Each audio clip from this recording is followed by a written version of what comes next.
ಗುರುಗಳಿಗೆಲ್ಲ ನಮಸ್ಕಾರಗಳು. ಶ್ರೀನಿವಾಸೇತಿ ಶ್ರೇಷ್ಠದಯಾ ಪಾತ್ರಂ ಗುಣಾನ್ವಿತಃ ಕೌಶಿಕೋನಂತರಂಗಾರ್ಯಶ್ಚುರಂ ವಿಜೇತಾಂ ಭುವಿ ಯಸ್ತಾತ್ಮೀಯಫಲಂ ವರಪ್ರದ ಗುರೋ ವೈರಾಗ್ಯ ಭಾಗ್ಯೋ ರಥೋ ವೇದಾಂತಾಮೃತ ಸಾರವಂತಮನಘಾತ್ ಶ್ರೀ ಶ್ರೀನಿವಾಸಾತ್ ಗುರೋಃ ಶ್ರೀಶೈಲಾನ್ವಯಕೌಸ್ತುಭಸ್ಥಿತನೇಂ ಶಯೋನಿಧೇ ಶ್ರೀನಿಧೇಃ ವಂದೇ ಸಾಧುಕಟಾಕ್ಷಕೇಳಿನಿಲಯಂ ಶ್ರೀಕೃಷ್ಣಸದ್ದೇಶಿಕಂ ಶ್ರೀವಾಸರಂಗಪರಕಾಲमुनित्रयाप्तलक्ष्मात्मरक्षणे चित्त्वैगागमान्तम् आचार्यभक्तिपरिपूतमनर्घशीलं गोपालदेशमुनिं गुरुमाश्रयामः। नारायणाख्यतिराजपदाब्जभृङ्ग श्रीवासयोगिगुरुणार्पितभारमीशे इत्यादिपूर्णवरदारिकृपात्तचिह्नं श्रीश्रीनिवासमुनिवर्यमहं प्रपद्ये। श्रीनारायणयोगीन्द्रवरदारिकृपाश्रयं रङ्गेशपादविनतं श्रीनिवासमुनिं भजे। श्रीमान् वेङ्कटनाथार्य कवितार्किककेसरी वेदान्ताचार्यवत्यो मे सन्निधत्तां सदा हृदि यो नित्यमच्युतपदां युग्मरुक्मव्यामोहतस्तरितराणि मेने अस्मद्गुरोर्भगवतोऽस्य देकसिन्धो रामानुजस्य चरणौ शरणं प्रपद्ये। इतीन्द्रकृतभाष्यार्थाय व्याख्यानेन दर्शिताः सुदर्शनार्यं तं वन्दे कूरकुलाधिपं वरदं दुरदाद्रीशं श्रीनिधिं करुणानिधिं शरण्यं शरणं यामि प्रणताद्रिहरं हरिम् वरदं दुरदाद्रीशं कमलायादयितं दयानिधिं सकलार्थिजनार्थितप्रदं प्रणमामि प्रणतार्तिहारिणं कृत्वानवद्यं निगमान्तभाष्यं निराकृतं येन भयं श्रुतीनां प्रतारितानामबहुश्रुतैस्तं रामानुजं योगिनमाश्रयामः। श्रीभाष्यकृदुपन्यस्तो यः श्रीशैलपतेः पुरः वेदार्थसङ्ग्रहस्यास्य कुर्मः तात्पर्यदीपिकाम्।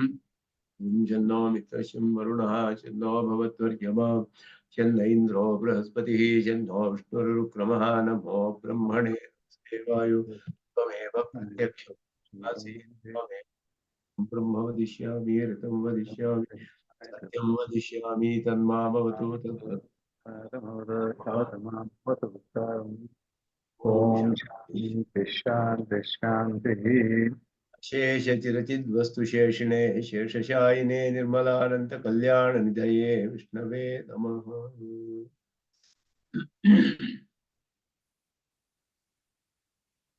ವೇದಾರ್ಥ ಸಂಗ್ರಹಕ್ಕೆ ಒಂದು ಸರಿಯಾದ ಸಮಯ ಗೊತ್ತು ಮಾಡಬೇಕು. ಈ ಟೈಮು ಅಷ್ಟು ಸೂಟಬಲ್ ಆಗಿಲ್ಲ ಯಾರಿಗೂ ಅಂತ ಕಾಣುತ್ತೆ.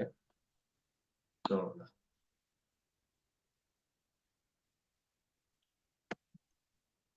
ಯಾವ ಟೈಮ್ ಅಂತ ನೋಡಿ ಸ್ವಲ್ಪ ನೋಡ್ಬೇಕಾಗಿದೆ. ಹೌದು, ಎಲ್ಲ ಸಜೆಸ್ಟ್ ಮಾಡಿ ಯಾವ್ದಾದ್ರು ಬೇರೆ ಟೈಮ್ ಒಳ್ಳೆ ಸೂಟಬಲ್ ಟೈಮ್. ಅದೇ ಇನ್ ಯಾವ್ದಾರ ಕ್ಲಾಶ್ ಆಗ್ಬಾರ್ದು ಹಾಗೆ ಹುಡುಕ್ಬೇಕಾಗಿದೆಯಲ್ಲ. ನಿಮ್ ಜೊತೆಗೆ ನಿಮ್ಮ ಆಕ್ಟಿವಿಟಿಗಳು ತುಂಬಾ ಇರುತ್ತೆ, ಅದಕ್ಕೋಸ್ಕರ ನೀವೇ ಹೇಳ್ಬೇಕದನ್ನ ನಮ್ಗಿಂತ ಜಾಸ್ತಿ. ನೋಡೋಣ, think of some better time. ಇದರಲ್ಲಿ ಆರಂಭದಲ್ಲಿ ಆ ವಾಕ್ಯದ ಅರ್ಥವನ್ನ ನೋಡಿದ್ವಿ ಹೋದ ಕ್ಲಾಸ್ನಲ್ಲಿ. ಒಂದು ಮಹಾವಾಕ್ಯದ ತರ ಬರೀತಾರೆ ಮೊದಲು. ಈ ಗ್ರಂಥದ ತಾತ್ಪರ್ಯ, ಅರ್ಥ, ವಿಷಯ ಏನು ಅನ್ನೋದನ್ನ ಅಶೇಷ ಜಗದ್ಧಿತ ಅನುಶಾಸನ ಶ್ರುತಿ ನಿಖರ ಶಿರಸಿ ಸಮಧಿಗತೋಯಂ ಅರ್ಥಃ ಅಂತ ಹೇಳಿ, ಜೀವಾತ್ಮ ಜೀವಪರ ಯಾಥಾತ್ಮ ಜ್ಞಾನ ಪೂರ್ವಕ ವರ್ಣಾಶ್ರಮ ಧರ್ಮ ಇತಿ ಕರ್ತವ್ಯತಾಕ ಪರಮ ಪುರುಷ ಚರಣಯುಗಳ ಧ್ಯಾನ ಅರ್ಚನ ಪ್ರಣಾಮಾದಿ ಅತ್ಯರ್ಥ ಪ್ರಿಯ ತತ್ಪ್ರಾಪ್ತಿ ಫಲಃ. ನಿತ್ಯ ನೈಮಿತ್ತಿಕ ಕರ್ಮಗಳೊಡನೆ ತತ್ವಜ್ಞಾನವನ್ನು ಪಡೆದುಕೊಂಡು ಪರಮಾತ್ಮನ ಧ್ಯಾನ ಪ್ರೀತಿಪೂರ್ವಕವಾಗಿ ಮಾಡಿ ಅವನನ್ನು ಪಡೆಯಬಹುದು ಅನ್ನೋದು ಸಂಗ್ರಹವಾದ ಅರ್ಥ. ಅದಕ್ಕೆ ಆ ಥರ ವಿವರಣೆಗಳನ್ನೆಲ್ಲ ನೋಡಿದ್ವಿ ಹೋದ ಕ್ಲಾಸ್ನಲ್ಲಿ. ಪ್ರಿಂಟು ಅಷ್ಟು ಚೆನ್ನಾಗಿಲ್ಲ, ಆದರೆ ಇರೋದ್ರಲ್ಲೇ ನನಗೆ ಬೇರೆ ಯಾವುದು ಪ್ರಿಂಟು ಅಷ್ಟು ಚೆನ್ನಾಗಿರೋದಿಲ್ಲ ಇಂಟರ್ನೆಟ್ ಅಲ್ಲಿ.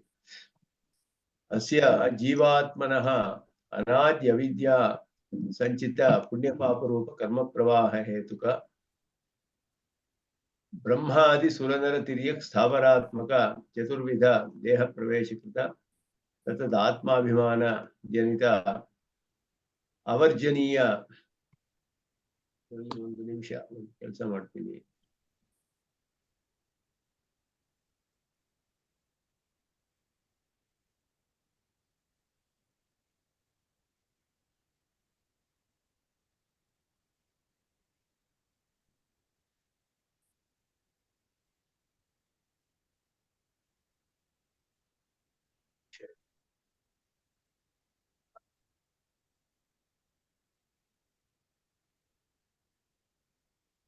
ಭವಭಯ ವಿಧ್ವಂಸನಾಯ ಅಂತ ಇದ್ರು. ಹೌದು, ಇಲ್ಲ ನಂದು ಕನ್ನಡದು ನಂದು ಪುಸ್ತಕ ರೆಡಿ ಆಗಿದೆ, ಆಲ್ಮೋಸ್ಟ್ ಪ್ರಿಂಟ್ ಆಗ್ತಾ ಇದೆ, ವೇದಾರ್ಥ ಸಂಗ್ರಹ. ಆ ಪುಸ್ತಕದಿಂದಾನೇ ಸರ್ ಅದು ಎಷ್ಟಾಗ್ಬೋದು ಸರ್? ರೆಡಿ ಇದ್ರೆ ನಮ್ಗೆಲ್ಲ ಒಂದು ಕಾಪಿ ಬೇಕಾಗುತ್ತೆ. ಇದೆ, ರಿಲೀಸ್ ಮಾಡ್ಬೇಕಷ್ಟೇ, ಇನ್ನು ರಿಲೀಸ್ ಆಗಿಲ್ಲ ಅದು. ಓಕೆ ಅದಕ್ಕೋಸ್ಕರ ಸ್ವಲ್ಪ ತಡ ಮಾಡ್ತಾ ಇದೀನಿ. ಅದು ರಿಲೀಸ್ ಆಗ್ಬಿಟ್ರೆ ಆಮೇಲೆ ಡಿಸ್ಟ್ರಿಬ್ಯೂಟ್ ಮಾಡ್ಬೋದು ಅಂತ ಹೇಳ್ಬಿಟ್ಟು. ಅದರಲ್ಲಿ ಏನಂದ್ರೆ ಮೂಲ ವೇದಾರ್ಥ ಸಂಗ್ರಹದ ಮೂಲ ಇದೆ, ಆದರೆ ತಾತ್ಪರ್ಯ ದೀಪಿಕೆ ಮೂಲ ಕೊಟ್ಟಿಲ್ಲ, ತಾತ್ಪರ್ಯ ದೀಪಿಕೆಯ ವಿವರಣೆಗಳಿದೆ. ಅದರಿಂದ ಇವಾಗ ಏನ್ ಮಾಡ್ತೀನಿ, ಆ ಗ್ರಂಥದಿಂದಲೇ ನನ್ನ ಪುಸ್ತಕದಿಂದಲೇ ಶೇರ್ ಮಾಡ್ಬಿಡ್ತೀನಿ. ಮೂಲ ಅವಾಗ ಸ್ಪಷ್ಟವಾಗಿ ಕನ್ನಡದಲ್ಲಿದೆ, ಅಂದ್ರೆ ಸಂಸ್ಕೃತದಲ್ಲಿಲ್ಲ. ಕನ್ನಡ ಬರೋರು ಫಾಲೋ ಮಾಡ್ಬೋದು, ಸಂಸ್ಕೃತದ್ದು ಪ್ಯಾರಲಲ್ ಆಗಿ ಇದರಲ್ಲಿ ನೋಡ್ಕೋಬಹುದು. ಆತರ ಮಾಡ್ತೀನಿ. ಅದು ಮಾಡಿದ್ರೆ ಸ್ಪಷ್ಟವಾಗಿ ಸ್ವಲ್ಪ ಬೆಟರ್, ಅಟ್ಲೀಸ್ಟ್ ಮೂಲ ನೋಡ್ಕೊಳ್ಳೋಕೆ ಸುಲಭ ಆಗುತ್ತೆ.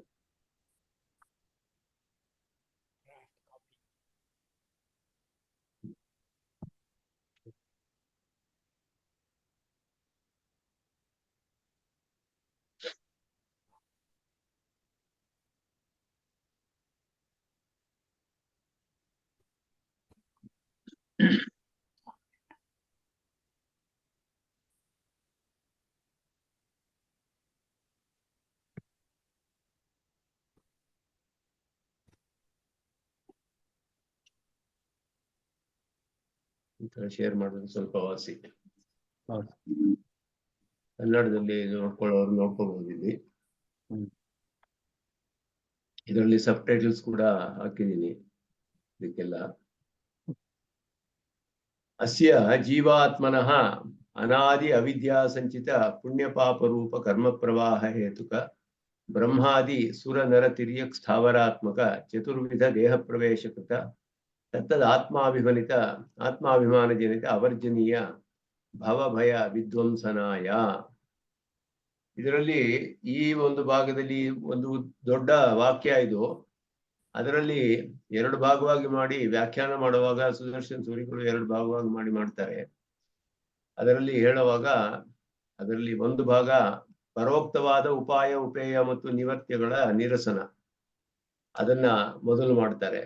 ಅಂದ್ರೆ ಬೇರೆ ಮತಗಳಲ್ಲಿ ಹೇಳುವಂತಹ ಉಪಾಯ ಉಪೇಯ ಮತ್ತೆ ಯಾವುದನ್ನ ನಾವು ಕಳೆದುಕೊಳ್ಬೇಕು, ನಿವರ್ತ್ಯ ಹೇಳಿದ್ರೆ ಅವಿದ್ಯಾ ಅಂತ ಹೇಳೋದು ಕರ್ಮ, ಈ ಮೂರು ವಿಷಯಗಳು. ಅದನ್ನ ಇಲ್ಲಿ ಸುದರ್ಶನ್ ಸೂರಿ ಸಂಸ್ಕೃತದಲ್ಲಿ ವ್ಯಾಖ್ಯಾನ ಮಾಡ್ತಾರೆ. ಇಲ್ಲಿ ಉಪೇಯ ಯಾವುದು ಅಂತ ಹೇಳಿದ್ರೆ ಪರ ಮತದಲ್ಲಿ ನಿರ್ವಿಶೇಷ ಜ್ಞಪ್ತಿ ಮಾತ್ರ, ಬರೀ ನಿರ್ವಿಶೇಷ ಜ್ಞಾನ, ಅದುವೇ ಉಪೇಯ ಅಂತ ಹೇಳೋದು. ಬ್ರಹ್ಮಸ್ವರೂಪ ಬರೀ ನಿರ್ವಿಶೇಷ ಜ್ಞಾನ. ನಿವರ್ತ್ಯಂ ಮಿಥ್ಯಾರೂಪಂ ಅವಿದ್ಯಾಧಿಕಂ, ಅವಿದ್ಯೆ ಮೊದಲಾದದೆಲ್ಲ ಮಿಥ್ಯೆಯಾದಂಥದ್ದು, ಕಳೆಯಬೇಕಾದದ್ದು. ಉಪಾಯ ವಾಕ್ಯಾರ್ಥ ಜ್ಞಾನಮಾನ, ಇದು ಮೂರು ಅದ್ವೈತ ಮತದಲ್ಲಿ ಹೇಳುವಂತಹದ್ದು. ನಿರ್ವಿಶೇಷ ಜ್ಞಾನ ಅದುವೇ ಬ್ರಹ್ಮ ಸ್ವರೂಪ, ನಾವು ಪಡೆಯಬೇಕಾದ್ದು. ನಿವರ್ತ್ಯವಾದದ್ದು ಮಿಥ್ಯಾರೂಪವಾದ ಅವಿದ್ಯೆ ಮೊದಲಾದದ್ದು. ಉಪಾಯ ವಾಕ್ಯಾರ್ಥ ಜ್ಞಾನ ಮಾತ್ರ. ಹೀಗೆ ಮೂರು ವಿಷಯ ಹೇಳಿದ್ರು. ಇದರಲ್ಲಿ ನಹಿ ಮಿಥ್ಯಾಸರ್ಪ ಗರುಡ ಧ್ಯಾನ ನಿವರ್ತ್ಯ, ಮಿಥ್ಯೆಯಾದ್ರಿಂದ ಇವಾಗ ಸರ್ಪವನ್ನು ನೋಡಿದಾಗ ಹಗ್ಗದಲ್ಲಿ ಸರ್ಪ ನಿಜವಾಗಿಯೂ ಇಲ್ಲ ಅಲ್ಲಿ, ಆದ್ದರಿಂದ ಅದು ಇರೋದು ಬರೀ ಮಿಥ್ಯೆ. ಅದನ್ನ ಗರುಡ ಧ್ಯಾನ ಮಾಡಿದ್ರೆ ಹೋಗಲ್ಲ, ಯಾಕೆಂದ್ರೆ ಅಲ್ಲಿ ಇಲ್ಲವೇ ಇಲ್ಲ ಯಾವುದು, ಬರೀ ಅಜ್ಞಾನವನ್ನ ಜ್ಞಾನದಿಂದ ಹೋಗಿಸ್ಬೇಕು. ಅದರಿಂದ ಅಪಿತು ನಾಯಂ ಸರ್ಪ ಜ್ಞಾನ ಮಾತ್ರ ನಿವರ್ತ್ಯ, ಜ್ಞಾನದಿಂದ ಅದನ್ನು ಹೋಗಿಸ್ಬೋದೇ ಹೊರತು, ಒಂದು ನಿಜವಾಗಿ ಸರ್ಪ ಇದ್ರೆ ಒಂದು ಕೋಲ್ ತಗೊಂಬಂದು ಹೊಡೆದು ಓಡಿಸ್ಬೋದು, ಇಲ್ಲ ಗರುಡ ಧ್ಯಾನ ಮಾಡಿ ಅದರ ಪ್ರಭಾವದಿಂದ ಓಡಿಸ್ಬೋದು, ಹೀಗೆ ಏನಾರು ಮಾಡ್ಬೋದು. ಅಲ್ಲಿ ಸರ್ಪ ಇಲ್ಲದೆ ಇರೋದ್ರಿಂದ ಇದು ಹಗ್ಗ ಅನ್ನುವ ಜ್ಞಾನದಿಂದಲೇ ಆ ಅಜ್ಞಾನ ಹೋಗ್ಬೇಕು. ಸರ್ಪ ಅಂತ ತಪ್ಪಾಗಿ ತಿಳಿದಿದ್ದು ಜ್ಞಾನದಿಂದಲೇ ಹೋಗ್ಬೇಕು. ಅದರಿಂದ ಅವ್ರು ಹೇಳ್ತಾರೆ, ನೀವು ಹೇಳೋದು ಉಪಾಯ ಸರಿ, ಉಪೇಯ ಸರಿ ಇಲ್ಲ. ಉಪಾಯ ಉಪೇಯ ಇದೆಲ್ಲ ಭವದುಕ್ತ ಉಪಾಯಾಯತೇತ್ಯತ್ರಃ ಭವದುಕ್ತಸ್ಯ ಉಪಾಯತ ಹೇಳಿದ್ದು ಉಪಾಯವಾಗೋದಿಲ್ಲ. ಅಂತ ಅವರು ಹೇಳೋದು. ನೀವು ಹೇಳೋದು ಉಪಾಯವಾಗಕ್ಕೆ ಸಾಧ್ಯವಿಲ್ಲ ಅಂತ ಹೇಳ್ಬಿಟ್ಟು ಅದಕ್ಕೆ ಇಲ್ಲಿ ಉತ್ತರವನ್ನು ಕೊಡ್ತಾರೆ. ಇಲ್ಲಿ ಮೊದಲು ಹೇಳುವಾಗ ಜೀವಾತ್ಮ ಅನಾದಿಯಾದ ಅವಿದ್ಯೆಯಿಂದ ಸೇರಿಸಿದಂತಹ ಪುಣ್ಯಪಾಪ ರೂಪ ಕರ್ಮ ಪ್ರವಾಹದ ಕಾರಣದಿಂದ, ಆದರೆ ಅವನಿಗೆ ಬ್ರಹ್ಮವೇ ಮೊದಲಾದ ದೇವ ಮನುಷ್ಯ ತಿರಿಯಕ್ಕೂ ಸ್ಥಾವರಾತ್ಮಕವಾದ 4 ವಿಧ ದೇಹಗಳ ಪ್ರವೇಶ, ಅದರಿಂದ ಆಯಾ ದೇಹಗಳಲ್ಲಿ ಆತ್ಮಾಭಿಮಾನದಿಂದ ಉಂಟಾಗಿ ತಪ್ಪಿಸಲಾಗದಂತಹ ಸಂಸಾರ ಭಯವನ್ನ ನಾಶ ಮಾಡಲು ಇವನು ಅದಕ್ಕೆ ಏನ್ ಮಾಡ್ಬೇಕು ಅಂತ ಹೇಳಿದ್ರೆ ವಿಧ್ವಂಸನಾಯ. ಅದಕ್ಕೆ ಮುಂದೆ ಇಲ್ಲಿ ಕಂಟಿನ್ಯೂ ಮಾಡ್ತಾರೆ. ದೇಹಾತಿರಿಕ್ತ ಆತ್ಮಸ್ವರೂಪ ತತ್ ಸ್ವಭಾವ ತದಂತರ್ಯಾಮಿ ಪರಮಾತ್ಮ ಸ್ವರೂಪ ತತ್ ಸ್ವಭಾವ ತದುಪಾಸನ ತತ್ ಫಲಭೂತ ಆತ್ಮಸ್ವರೂಪ ಆವಿರ್ಭಾವ ಪೂರ್ವಕ ಅನವಧಿಕಾತಿಶಯ ಆನಂದ ಬ್ರಹ್ಮಾನುಭವ ಜ್ಞಾಪನೆ ಪ್ರವೃತ್ತಂ ಹಿ ವೇದಾಂತ ವಾಕ್ಯ ಜಾತಂ. ವೇದಾಂತ ವಾಕ್ಯಗಳೆಲ್ಲ ನಮಗೆ ತಿಳಿಸೋದಕ್ಕೆ ಏನೋ ಒಂದು ವಿಷಯವನ್ನು ತಿಳಿಸೋಕೆ ಹೊರಟಿವೆ. ಜ್ಞಾಪನೆ ಪ್ರವೃತ್ತಂ ತಿಳಿಸೋದಕ್ಕೆ ಹೊರಟಿವೆ ವೇದಾಂತ ವಾಕ್ಯಗಳು. ಏನು ಅಂತ ಹೇಳಿದ್ರೆ ಪರಮಾತ್ಮನ ಜೀವನ ಯಾಥಾತ್ಮಿಕ ಜ್ಞಾನ ಸ್ವರೂಪ ಸ್ವಭಾವವನ್ನು ತಿಳಿದು ದೇಹಕ್ಕಿಂತ ಬೇರೆಯಾದ ಜೀವನ ಸ್ವರೂಪ ಮತ್ತೆ ಕ್ಷಮಿಸ್ಬೇಕು. ಒಂದು ವಿನಂತಿ. ಈ ಕನ್ನಡ ಟ್ರಾನ್ಸ್ಲೇಷನ್ ಅಲ್ಲಿ ನೀವು ಕಲರಿಂಗ್ ಮಾಡಿದ್ರೆ ಅದು ಓದಕ್ಕೆ ಆಗಲ್ಲ. ಕಲರ್ ಮಾಡದೇ ಇದ್ರೆ ಓದಕ್ಕಾಗತ್ತೆ. ಆಯ್ತು, ಸಾರಿ. No problem. ಏಕೆಂದ್ರೆ ಸಂಸ್ಕೃತದ ಅರ್ಧ ಕಾಣಿಸುತ್ತೆ, ಪೂರ ಕಾಣಿಸಲ್ಲ. ಕಲರ್ ಮಾಡೋದು ಬೇಡ, ಅದ್ರ ಮಾಡೋದೇ. ನನಗೆ ಕನ್ನಡದಲ್ಲಿ ನನಗೇನು ಪ್ರಾಬ್ಲಮ್ ಇಲ್ಲ. ಮೊಬೈಲ್ ಅಲ್ಲಿ ಕಷ್ಟ ಆಗ್ತಾ ಇದೆ ಅನ್ಸುತ್ತೆ ಅಷ್ಟೇನೆ. ಓಕೆ ಓಕೆ, ಕಲರ್ ಹೌದು, ಮೊಬೈಲ್ ಅಲ್ಲೇ. ಇದು ಆತರ ಅವ್ರು ಹೈಲೈಟ್ ಮಾಡೋದ್ರಿಂದ ಒಂಥರ ಇನ್ವಾಲ್ವ್ಮೆಂಟ್ ಚೆನ್ನಾಗಿರುತ್ತೆ. ಅದೇ ಅವ್ರು ಹೇಳಿದ್ರೆ ನಿಮ್ ಮೊಬೈಲ್ ಪ್ರಾಬ್ಲಮ್ ಇರ್ಬೋದು, ಬಟ್ ನಮ್ಗೆಲ್ಲ ಇರ್ಲಿ, ಅದು ಕನ್ನಡ ಮಾಡೋದಿಲ್ಲ. ಮೊಬೈಲ್ ಅಲ್ಲಿ ಕನ್ನಡ ಮಾಡಲ್ಲ, ಸಂಸ್ಕೃತದಲ್ಲಿ ಮಾತ್ರ ಡಾರ್ಕರ್ ಓದಕ್ಕಾಗಲ್ಲ. ಯಾಕೆಂದ್ರೆ ಸಂಸ್ಕೃತದ್ದು ಪೂರ ಅರ್ಧ ಸ್ಕ್ರೀನ್ ಇದೆ, ಸಂಸ್ಕೃತದಲ್ಲೂ ಓದಕ್ಕಾಗಲ್ಲ. ಮೊಬೈಲ್ ಅಲ್ಲಿ ಸ್ವಲ್ಪ ಕಷ್ಟವೇ. ಚಿಕ್ಕ ಸ್ಕ್ರೀನ್ ಅಲ್ಲಿ ಏನು ಮಾಡಕ್ಕಾಗಲ್ಲ. ನೀವು ಮೊಬೈಲ್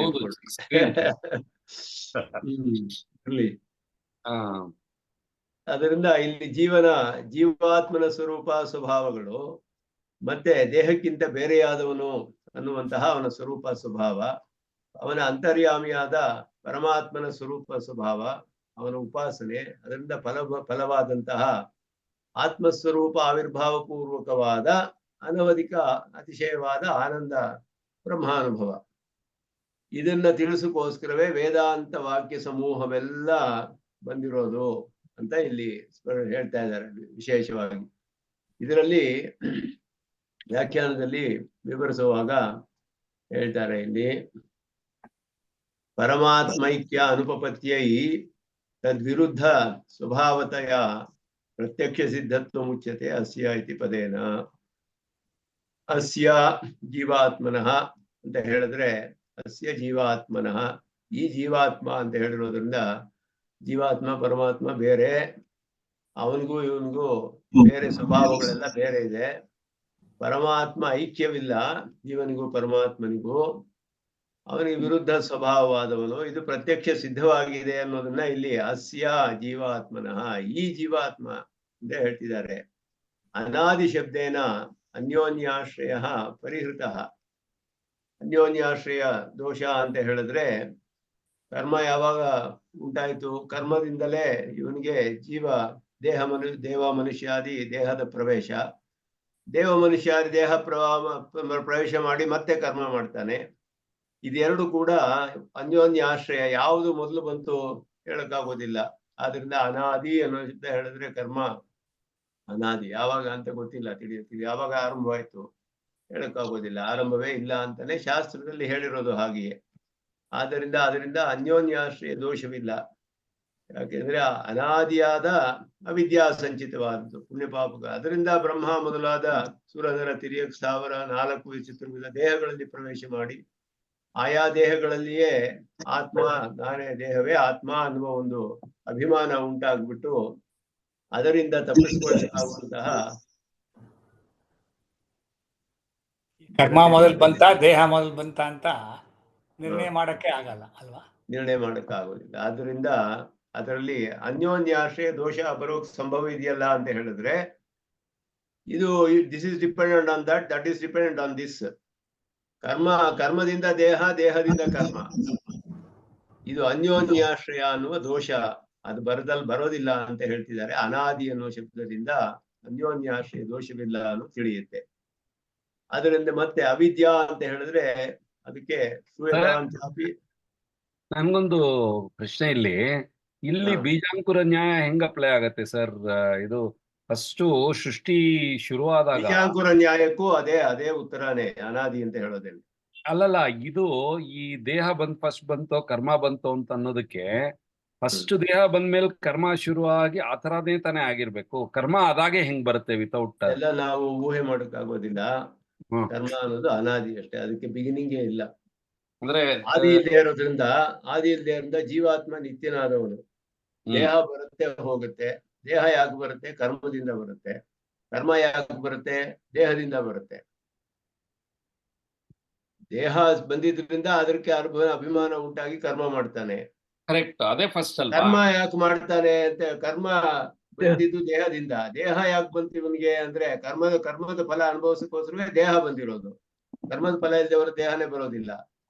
ಆದ್ರಿಂದ ಇದು ಅನ್ಯೋನ್ಯಾಶ್ರಯ ಬರೋದಕ್ಕೆ ಎಲ್ಲಿ ಸಂಭವವಿದೆ ಅಂತ ಹೇಳಿದ್ರೆ ಆ ಸಂಭವ ಇಲ್ಲ ಅಂತ ಶ್ರುತಿ ಹೇಳುತ್ತೆ. ಅದು ಯಾವಾಗ ಅಂತ ನಮಗ್ ಗೊತ್ತಿಲ್ಲ. ಅನಾದಿ ಕಾಲದಿಂದ ನಡ್ಕೊಂಡ್ ಬರ್ತಾ ಇದೆ ಹೀಗೆ. ಅದಕ್ಕೆ ಅದೇ ಉತ್ತರ. ಅದು ಅವಿದ್ಯೆ ಅನ್ನೋದು ಅದ್ವೈತದಲ್ಲಿಯೂ ಹಾಗೆಯೇ. ಬ್ರಹ್ಮನಿಗೆ ಅವಿದ್ಯೆ ಯಾವಾಗ ಮುಚ್ಕೊಳ್ತು? ಯಾಕೆ ಈ ಪ್ರಪಂಚ ಎಲ್ಲ ಮಿಥ್ಯೆ ಕಾಣಿಸ್ತಾ ಇದೆ? ಅವಿದ್ಯೆಯಿಂದ ಕಾಣಿಸ್ತಿದೆ. ಅವಿದ್ಯೆ ಯಾವಾಗ ಬಂತು? ಅನಾದಿ. ಶುದ್ಧವಾದ ಬ್ರಹ್ಮಕ್ಕೆ, ಬರೀ ಜ್ಞಾನ ಸ್ವರೂಪವಾದ ಪರಿಶುದ್ಧವಾದ ಬ್ರಹ್ಮಕ್ಕೆ ಅವಿದ್ಯೆ ಬಂದು ಪ್ರಪಂಚ ಕಂಡು ಬರ್ತಿದೆ. ಭೇದ ದರ್ಶನ. ಅವಿದ್ಯೆಯಿಂದ ಬೇರೆ ದರ್ಶನಕ್ಕೆ ಅವಿದ್ಯೆ ಕಾರಣ. ಬ್ರಹ್ಮನಿಗೆ ಇದು ಹೋಗ್ಬೇಕು. ಯಾವಾಗ ಬಂತು ಅಂದ್ರೆ ಅನಾದಿ. ಶ್ರುತಿಯಲ್ಲಿ ಹಾಗೆಯೇ ಹೇಳಿರೋದು. ಶಾಸ್ತ್ರದಲ್ಲಿ ಅನಾದಿ ಅಂತ ಹೇಳ್ಬಿಟ್ಟಿದೆ. ಅದನ್ನ ನಮಗೆ ಯಾವಾಗ ಅಂತ ತಿಳಿಯಕ್ ಆಗೋದಿಲ್ಲ. ಅದುವೇ ಅಷ್ಟೇ ಅದಕ್ಕೆ ಉತ್ತರ. ಏನು ಅದಕ್ಕೆ ಮೇಲೆ ಹೇಳಕ್ಕಾಗಲ್ಲ. ನಾವು ಊಹೆ ಮಾಡಿ ಅದನ್ನ ತಿಳಿಯಕ್ಕಾಗೋದಿಲ್ಲ ಅಷ್ಟೇ. ಅದು ಶ್ರೂಯತಾಂಚಾಪಿ ಅವಿದ್ಯಾಯ ಸ್ವರೂಪ. ಅಂದ್ರೆ ನಾವು ಊಹೆ ಮಾಡಿ ಅನುಮಾನದಿಂದ ತಿಳಿಯೋ ವಿಷಯ ಅಲ್ಲ ಅದು. ಹೌದು, it is very far beyond our conception. ಹೌದು. ಇಲ್ಲಿ ಅವಿದ್ಯೆಯ ಸ್ವರೂಪ ಏನು ಅನ್ನೋದು ತಿಳಿಬಹುದು. ಶ್ರುತಿ ಪುರಾಣದಲ್ಲಿ ಸ್ಪಷ್ಟವಾಗಿ ಹೇಳಿದೆ. ವಿಷ್ಣು ಪುರಾಣದಲ್ಲಿ ಶ್ರೂಯತಾಂಚಾಪಿ ಅವಿದ್ಯಾಯ ಸ್ವರೂಪಂ ಕುಲನಂದನ ಅನಾತ್ಮನಿ ಆತ್ಮಬುದ್ಧಿ ಅಸ್ವೇ ಸ್ವಮಿತಿಯ ಮತಿ. ಅನಾತ್ಮನಿ ಆತ್ಮಬುದ್ಧಿ, ಆತ್ಮವಲ್ಲದರಲ್ಲಿ ಆತ್ಮ ಅನ್ನುವ ಬುದ್ಧಿ, ತನ್ನದರಲ್ಲದಲ್ಲಿ ತನ್ನದು ಅನ್ನುವ ಬುದ್ಧಿ. ಇದೆರಡುವೇ ಅವಿದ್ಯೆ ಅನ್ನೋದು ಎರಡೇ ಮೂಲ ಕಾರಣಗಳು. ಈ ರೀತಿ ಹೇಳಿದ ಹಾಗೆ ಅವಿದ್ಯಾ ಅನ್ನೋದು ಅದನ್ನೇ ಇಲ್ಲಿ ಅಭಿಪ್ರೇತವಾಗಿದೆ ಅಂತ ಹೇಳ್ತಾರೆ. ಅವಿದ್ಯಾ ಅಂದ್ರೆ ದೇಹಾತ್ಮ ಭ್ರಮೆ, ಸ್ವತಂತ್ರ ಆತ್ಮ ಭ್ರಮೆ, ಎರಡು ಭ್ರಮೆಗಳು ಅವಿದ್ಯೆ ಅಂತ ಹೇಳಿದ್ರೆ. ಅದರಿಂದ ಸಂಚಿತವಾದದ್ದು ಅವಿದ್ಯಾ ಸಂಚಿತಂ ಅಂತ ಹೇಳೋದು. ಅವಿದ್ಯಾ ಅನಾದಿ ಅವಿದ್ಯಾ ಸಂಚಿತ. ಅವಿದ್ಯಾ ಅಂದ್ರೆ ದೇಹಾತ್ಮ ಭ್ರಮೆ, ಸ್ವತಂತ್ರ ಆತ್ಮ ಭ್ರಮೆ, ಅದರಿಂದ ಸಂಚಿತವಾದದ್ದು ಅವಿದ್ಯಾ ಸಂಚಿತಂ ಕರ್ಮ ಅಂತ ಸ್ಮೃತಿ ಹೇಳುತ್ತೆ. ಕರ್ಮ, ಈ ಕರ್ಮ ಅನ್ನೋದು ಏನು? ನ್ಯಾಯ ದರ್ಶನದಲ್ಲಿ ಕರ್ಮ ಅಂತ ಹೇಳಿದ್ರೆ ಅವರು 7 ಪದಾರ್ಥಗಳನ್ನು ನಿರೂಪಣೆ ಮಾಡ್ತಾರೆ. ದ್ರವ್ಯ, ಗುಣ, ಕರ್ಮ, ಸಾಮಾನ್ಯ, ವಿಶೇಷ, ಸಮವಾಯ, ಅಭಾವ ಅಂತ ಹೇಳ್ಬಿಟ್ಟು. ಕರ್ಮ ಅಂದ್ರೆ ಏನು? ಉತ್ಕ್ಷೇಪಣ, ಆಮೇಲೆ ಗಮನ, ಇದೆಲ್ಲ ತಿರುಗಿದ ಗಮನ, ಉತ್ಕ್ಷೇಪಣ, ಕೆಳಗೆ ಬರೋದು, ಮೇಲಕ್ಕೆ ಹೋಗೋದು, ಬೀಳೋದು, ನಡೆಯೋದು, ಮುಂದೆ ಹೋಗೋದು, ಹಿಂದಕ್ಕೆ ಬರೋದು, ಇದಕ್ಕೆ ಕರ್ಮ ಅಂತ ಹೆಸರು. ಕರ್ಮ ಅಂತ ಹೇಳಿದ್ರೆ ಕ್ರಿಯೆ, ಆಕ್ಷನ್ ಅಂತ ಒಂದು ಅರ್ಥವಿದೆ. ಆ ಅರ್ಥದಲ್ಲಿ ಇಲ್ಲಿ ಕರ್ಮ ಅನ್ನೋದು ಹೇಳಿಲ್ಲ. ಅನ್ನೋದಕ್ಕೋಸ್ಕರ ಪುಣ್ಯ ಪಾಪ ಸ್ಪಷ್ಟವಾಗಿ ಹೇಳ್ತಾರೆ. ಪುಣ್ಯ ಪಾಪ ಶಬ್ದ ಇಲ್ಲಿ ಕರ್ಮ ಅನ್ನೋದಕ್ಕೆ ಪುಣ್ಯ ಪಾಪ ಅನ್ನುವ ಅರ್ಥ. ಅವಿದ್ಯಾ ಸಂಚಿತ ಪುಣ್ಯ ಪಾಪ ರೂಪ ಕರ್ಮ ಅಂದ್ರೆ ನಾವು ಮಾಡೋ ಒಂದು ಕರ್ಮಕ್ಕೆ ಒಂದು ಫಲ ಬರುತ್ತೆ. ಪುಣ್ಯವೋ ಪಾಪವೋ ಏನೋ ಒಂದು ಕರ್ಮ ಬರುತ್ತೆ. ಶಾಸ್ತ್ರಕ್ಕೆ ಅನುಗುಣವಾಗಿದ್ರೆ ಪುಣ್ಯ, ವಿರುದ್ಧವಾಗಿದ್ರೆ ಪಾಪ. ಪುಣ್ಯ ಪಾಪ ಅನ್ನೋದು ಏನು ಅನೇಕ ಸತಿ ವಿಚಾರ ಮಾಡಿದ್ದೀವಿ. ಇದು ಪರಮಾತ್ಮನ ಸಂಕಲ್ಪ ರೂಪವಾದ ಜ್ಞಾನ. ಇವನು ನಾವು ಒಂದು ಕರ್ಮ ಮಾಡಿದ್ರೆ, ಶಾಸ್ತ್ರಕ್ಕೆ ಅನುಗುಣವಾಗಿ ಮಾಡಿದ್ರೆ ಪರಮಾತ್ಮನ ಇವನು ಒಳ್ಳೆ ಕೆಲಸ ಮಾಡಿದ್ದಾನೆ, ಇವನಿಗೆ ಈ ಫಲ ಕೊಡ್ಬೇಕು ಅಂತ ಸಂಕಲ್ಪ ಮಾಡ್ತಾನೆ. ಆ ಕರ್ಮ ಯಾವಾಗಲೂ ಫಲವನ್ನು ಯಾವಾಗ ಬರಬೇಕೋ ಆ ಕಾಲದಲ್ಲಿ ಬರುತ್ತೆ. ಪ್ರತಿಬಂಧಗಳೆಲ್ಲ ನಾಶವಾಗಿ ಫಲ ಬರುವ ಸಮಯದಲ್ಲಿ ಫಲ ಕೊಡುತ್ತೆ. ತಪ್ಪು ಮಾಡಿದ್ರೆ ಇವನಿಗೆ ಶಿಕ್ಷೆ ಮಾಡ್ಬೇಕು ಅಂತ ಪರಮಾತ್ಮ ಸಂಕಲ್ಪ ಮಾಡ್ತಾನೆ. ಈ ಸಂಕಲ್ಪಗಳೇ ಪುಣ್ಯ ಪಾಪ ಅಂತ ಹೇಳುವಂತಹದ್ದು. ಅದರಿಂದಲೇ ಪರಮಾತ್ಮ ಭಕ್ತಿಯೋಗ ಆರಂಭಿಸಿದಾಗ್ಲೋ ಪ್ರಪತ್ತಿ ಮಾಡಿದಾಗ್ಲೋ ಒಂದು ಕ್ಷಣದಲ್ಲಿ ಎಲ್ಲಾ ಕರ್ಮ ಎಲ್ಲಾ ಸಂಕಲ್ಪಗಳನ್ನು ವಾಪಸ್ ತಗೊಳ್ಬಹುದು ಅವನು. ಇವನು ಆರಂಭಿಸ್ಬಿಟ್ಟ, ಇವನಿಗೆ ಸಂಚಿತ ಕರ್ಮಗಳೆಲ್ಲ ಇನ್ಮೇಲೆ ಫಲ ಬರದೇ ಇರ್ಲಿ ಸಂಕಲ್ಪ ಮಾಡಿದ್ರೆ ಮುಗೀತು. ಅವನು ಅದಕ್ಕೆ ಒಂದು ಕ್ಷಣದಲ್ಲಿ ತೀಗಿನಿಲ್ ತೂಷಾಹುಂ ಅಂಡ ಹೇಳ್ತಾಳೆ. ಒಂದು ಕಿಡಿಯಿಂದ ಒಂದು ದೊಡ್ಡ ಹತ್ತಿಯ ಗುಂಡೆ, ಎಷ್ಟು ದೊಡ್ಡದ ಹತ್ತಿ ಇದೆ, ಒಂದು ಕಿಡಿ ನಾಶವಾಗೋ ಹಾಗೆ. ಯಾಕೆ ಪಾಪ ಪುಣ್ಯ ಎಲ್ಲ ಪದಾರ್ಥ ಅಲ್ಲ, ಅದು ಜ್ಞಾನ. ಆ ಪುಣ್ಯ ಪಾಪ ರೂಪದ ಕರ್ಮ ಅದು ಹೇಗಿದೆ, ಕಥಂ ಪುಣ್ಯಸ್ಯ ಅವಿದ್ಯಾ ಸಂಚಿತ. ನೋಡಿ, ವಿಶೇಷವಾದ ವಿಷಯಗಳನ್ನು ವಿಚಾರಿಸ್ತಾರೆ ಇಲ್ಲಿ ಸುದರ್ಶನ ಸೂತ್ರಗಳು. ಪುಣ್ಯ ಪಾಪ ರೂಪ ಕರ್ಮ ಅಂತ ಹೇಳಿದ್ರು, ಅವಿದ್ಯೆಯಿಂದ ಬಂದಿದ್ದು ಅಂತ ಹೇಳ್ಬಿಟ್ರು. ಪುಣ್ಯ ಪಾಪ ಎರಡೂ ಅವಿದ್ಯೆಯಿಂದ ಬಂದಿದ್ದು. ದೇಹಾತ್ಮ ಭ್ರಮೆ ಸ್ವತಂತ್ರ ಆತ್ಮ ಭ್ರಮೆಯಿಂದ ಪುಣ್ಯ ಪಾಪ ಎರಡು ಬಂತು ಅಂತ ಹೇಳಿದ್ರು. ಅವಿದ್ಯೆಯಿಂದ ಹೇಗೆ ಪುಣ್ಯ ಬರುತ್ತೆ ಅನ್ನೋ ಪ್ರಶ್ನೆ ಬರುತ್ತಲ್ಲ. ಪುಣ್ಯ ಹೇಗೆ ಅವಿದ್ಯೆಯಿಂದ ಬರಕ್ ಸಾಧ್ಯ ಅಂತ ಹೇಳಿದ್ರೆ ಅದು ಹೇಳ್ತಾರೆ, ತದ್ಧಿ ದೇಹಾತಿರಿಕ್ತ ಜ್ಞಾನವತ ಅನುಷ್ಠೀಯತೆ. ಯಾಕೆ ಅಂದ್ರೆ ದೇಹಕ್ಕಿಂತ ಬೇರೆಯಾದ ಆತ್ಮ ಇದ್ದಾನೆ ಅಂತ ತಿಳ್ಕೊಂಡವನ್ ತಾನೇ ಪುಣ್ಯ ರೂಪವಾದ ಕರ್ಮಗಳನ್ನು ಮಾಡೋದು. ಪುಣ್ಯ ಫಲ ಕೊಡುವಂತಹ ಜ್ಯೋತಿಷ್ಠೋಮ ಮೊದಲ ಯಾಗಗಳನ್ನು ಮಾಡ್ಬೇಕು, ಅಶ್ವಮೇಧ ಯಾಗ ಮಾಡ್ಬೇಕು ಅಂತ ಹೇಳೋನು. ಅವನಿಗೆ ದೇಹಕ್ಕಿಂತ ಬೇರೆಯಾದ ಆತ್ಮ ಅನ್ನೋ ಜ್ಞಾನ ಇರಬೇಕು. ಇಲ್ಲದೆ ಹೋದ್ರೆ ಅವ್ನು ಮಾಡೋಕ್ಕಾಗೋದಿಲ್ಲ. ಅದು ಹೆಂಗ ಅವಿದ್ಯೆ ಆಗುತ್ತೆ? ದೇಹಾತ್ಮ ಭ್ರಮೆ ಇಲ್ವಲ್ಲ, ಅವನು ಸ್ವತಂತ್ರ ಆತ್ಮ ಭ್ರಮೆ ಇದೆ, ಅದು ಅವಿದ್ಯೆಯಲ್ಲೇ ಸೇರಿದೆ.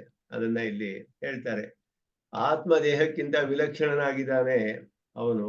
ಯಥಾ ಆತ್ಮನೋ ದೇಹಾದಿ ವಿಲಕ್ಷಣತ್ವಾತ್ ದೇಹಾತ್ಮ ಜ್ಞಾನಂ ಅವಿದ್ಯಾ ತದ್ವತಾಚ ಪಾಪಂ ಕ್ರಿಯತೆ. ಏವಂ ಆತ್ಮನಃ ಭಗವಚ್ಛೇಷತ್ವಾತ್ ಸ್ವತಂತ್ರಾತ್ಮ ಜ್ಞಾನಮಪಿ ಅವಿದ್ಯಾ. ನಾನೇ ಸ್ವತಂತ್ರ ಅಂತ ತಿಳ್ಕೊಳ್ಳೋದು ಕೂಡ ಅವಿದ್ಯೆಯೇ. ದೇಹಕ್ಕಿಂತ ಬೇರೆ ಅಂತ ತಿಳಿತಾನೆ, ಆದ್ರೆ ಸ್ವತಂತ್ರ ಅಂತ ತಿಳಿದ, ಅದು ಅವಿದ್ಯೆಯಲ್ಲೇ ಸೇರಿದೆ. ಯಾಕೆಂದ್ರೆ ಭಗವಂತನಿಗೆ ಶೇಷಭೂತನಾದ ನಾನು ಸ್ವತಂತ್ರ ಅಂತ ತಿಳಿಯೋದು ಅವಿದ್ಯೆಯಲ್ಲೇ ಸೇರ್ಬಿಡ್ತು. ಅದರಿಂದ ಯಜ್ಞ ಆಗಾದಿಗಳನ್ನು ಮಾಡಿ ಆ ಫಲವನ್ನು ನಾನೇ ಅನುಭವಿಸ್ಬೇಕು ಅಂತ ಪಾಲನೆ ಮಾಡಿ ಫಲಗಳನ್ನು ಪಡೆದು ನಾನೇ ಫಲವನ್ನ ಅನುಭವಿಸಿ ನಾನೇ ಕರ್ಮ ಮಾಡ್ತೀನಿ, ನನಗೋಸ್ಕರವೇ ಫಲ, ಈ ಜ್ಞಾನದಿಂದಲೇ ಮಾಡ್ತಾನವನು.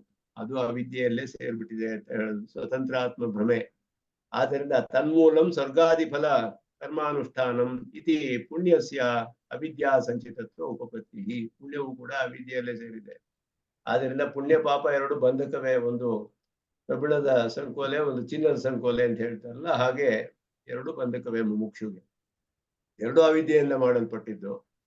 ಅದರಿಂದ ದೇಹಾತ್ಮಾಭಿಮಾನಿಭಿ ಅಜಡತ್ವಾದಿ ಧರ್ಮಕ್ಕೆ ಆತ್ಮನಿ ಜಡತ್ವಾದಿ ಆರೋಪವತ್ ಭಗವದಾತ್ಮಕ್ಕೆ ಆತ್ಮನಿ ಸ್ವನಿಷ್ಠತ್ವಾರೋಪಣಂ ಭ್ರಾಂತಿರೇವ ಇತಿ ಅವಿದ್ಯೆಯವ ಹಿಸ.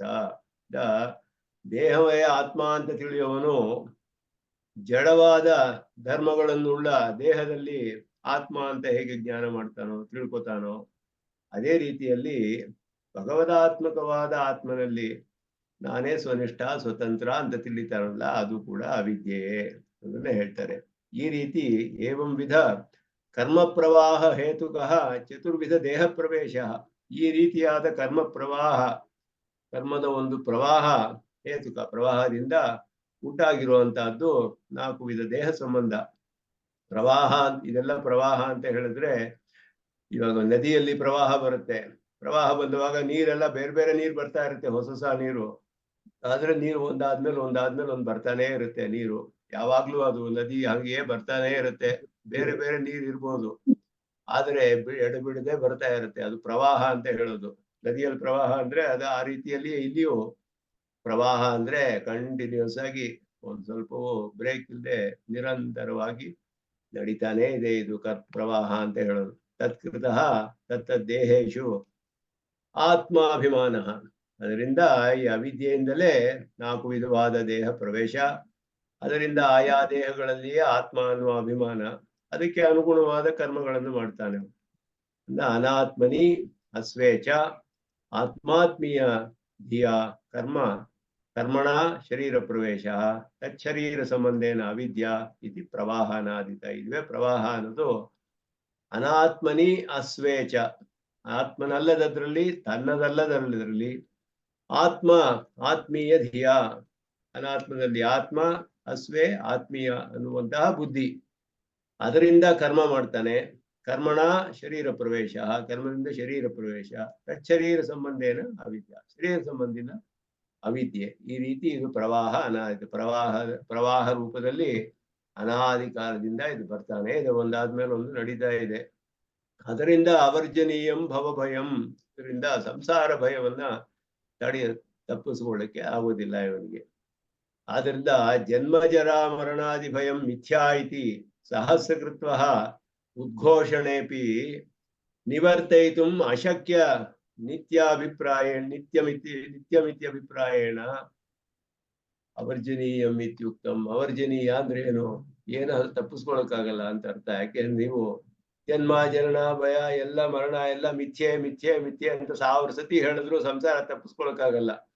ಅದಕ್ಕೆ ಅವರ್ಜನೀಯ ಅಂತ ಹೇಳ್ತಾರೆ. ಸಹಸ್ರಕೃತ ಉದ್ಘೋಷಣೆಪಿ, ಜೋರಾಗಿ ಎಷ್ಟು ಸತಿ ಘೋಷಣೆ ಮಾಡಿ ಬೇಕಾದ್ರೆ 1000 ಸತಿ ಹೇಳಿ ಇದೆಲ್ಲ ಮಿಥ್ಯೆ ಮಿಥ್ಯೆ ಅಂತ ಸಂಸಾರ ತಪ್ಪಿಸ್ಕೊಳಕ್ಕಾಗೋದಿಲ್ಲ. ಅದನ್ನ ಹೇಳ್ತಾರೆ.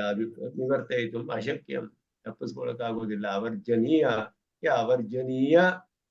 ಅಂತ ಹೇಳಿದ್ರು. ಅದಕ್ಕೋಸ್ಕರ ಅದು ತದ್ವಿಧ್ವಂಸನಾಯ ಏವಂ ನಿವರ್ತ್ಯಂ ಉಕ್ತಂ. ಈ ರೀತಿ ನಿವರ್ತ್ಯದ ಸ್ವರೂಪವನ್ನ ಇಲ್ಲಿ ಹೇಳಿದ್ರು.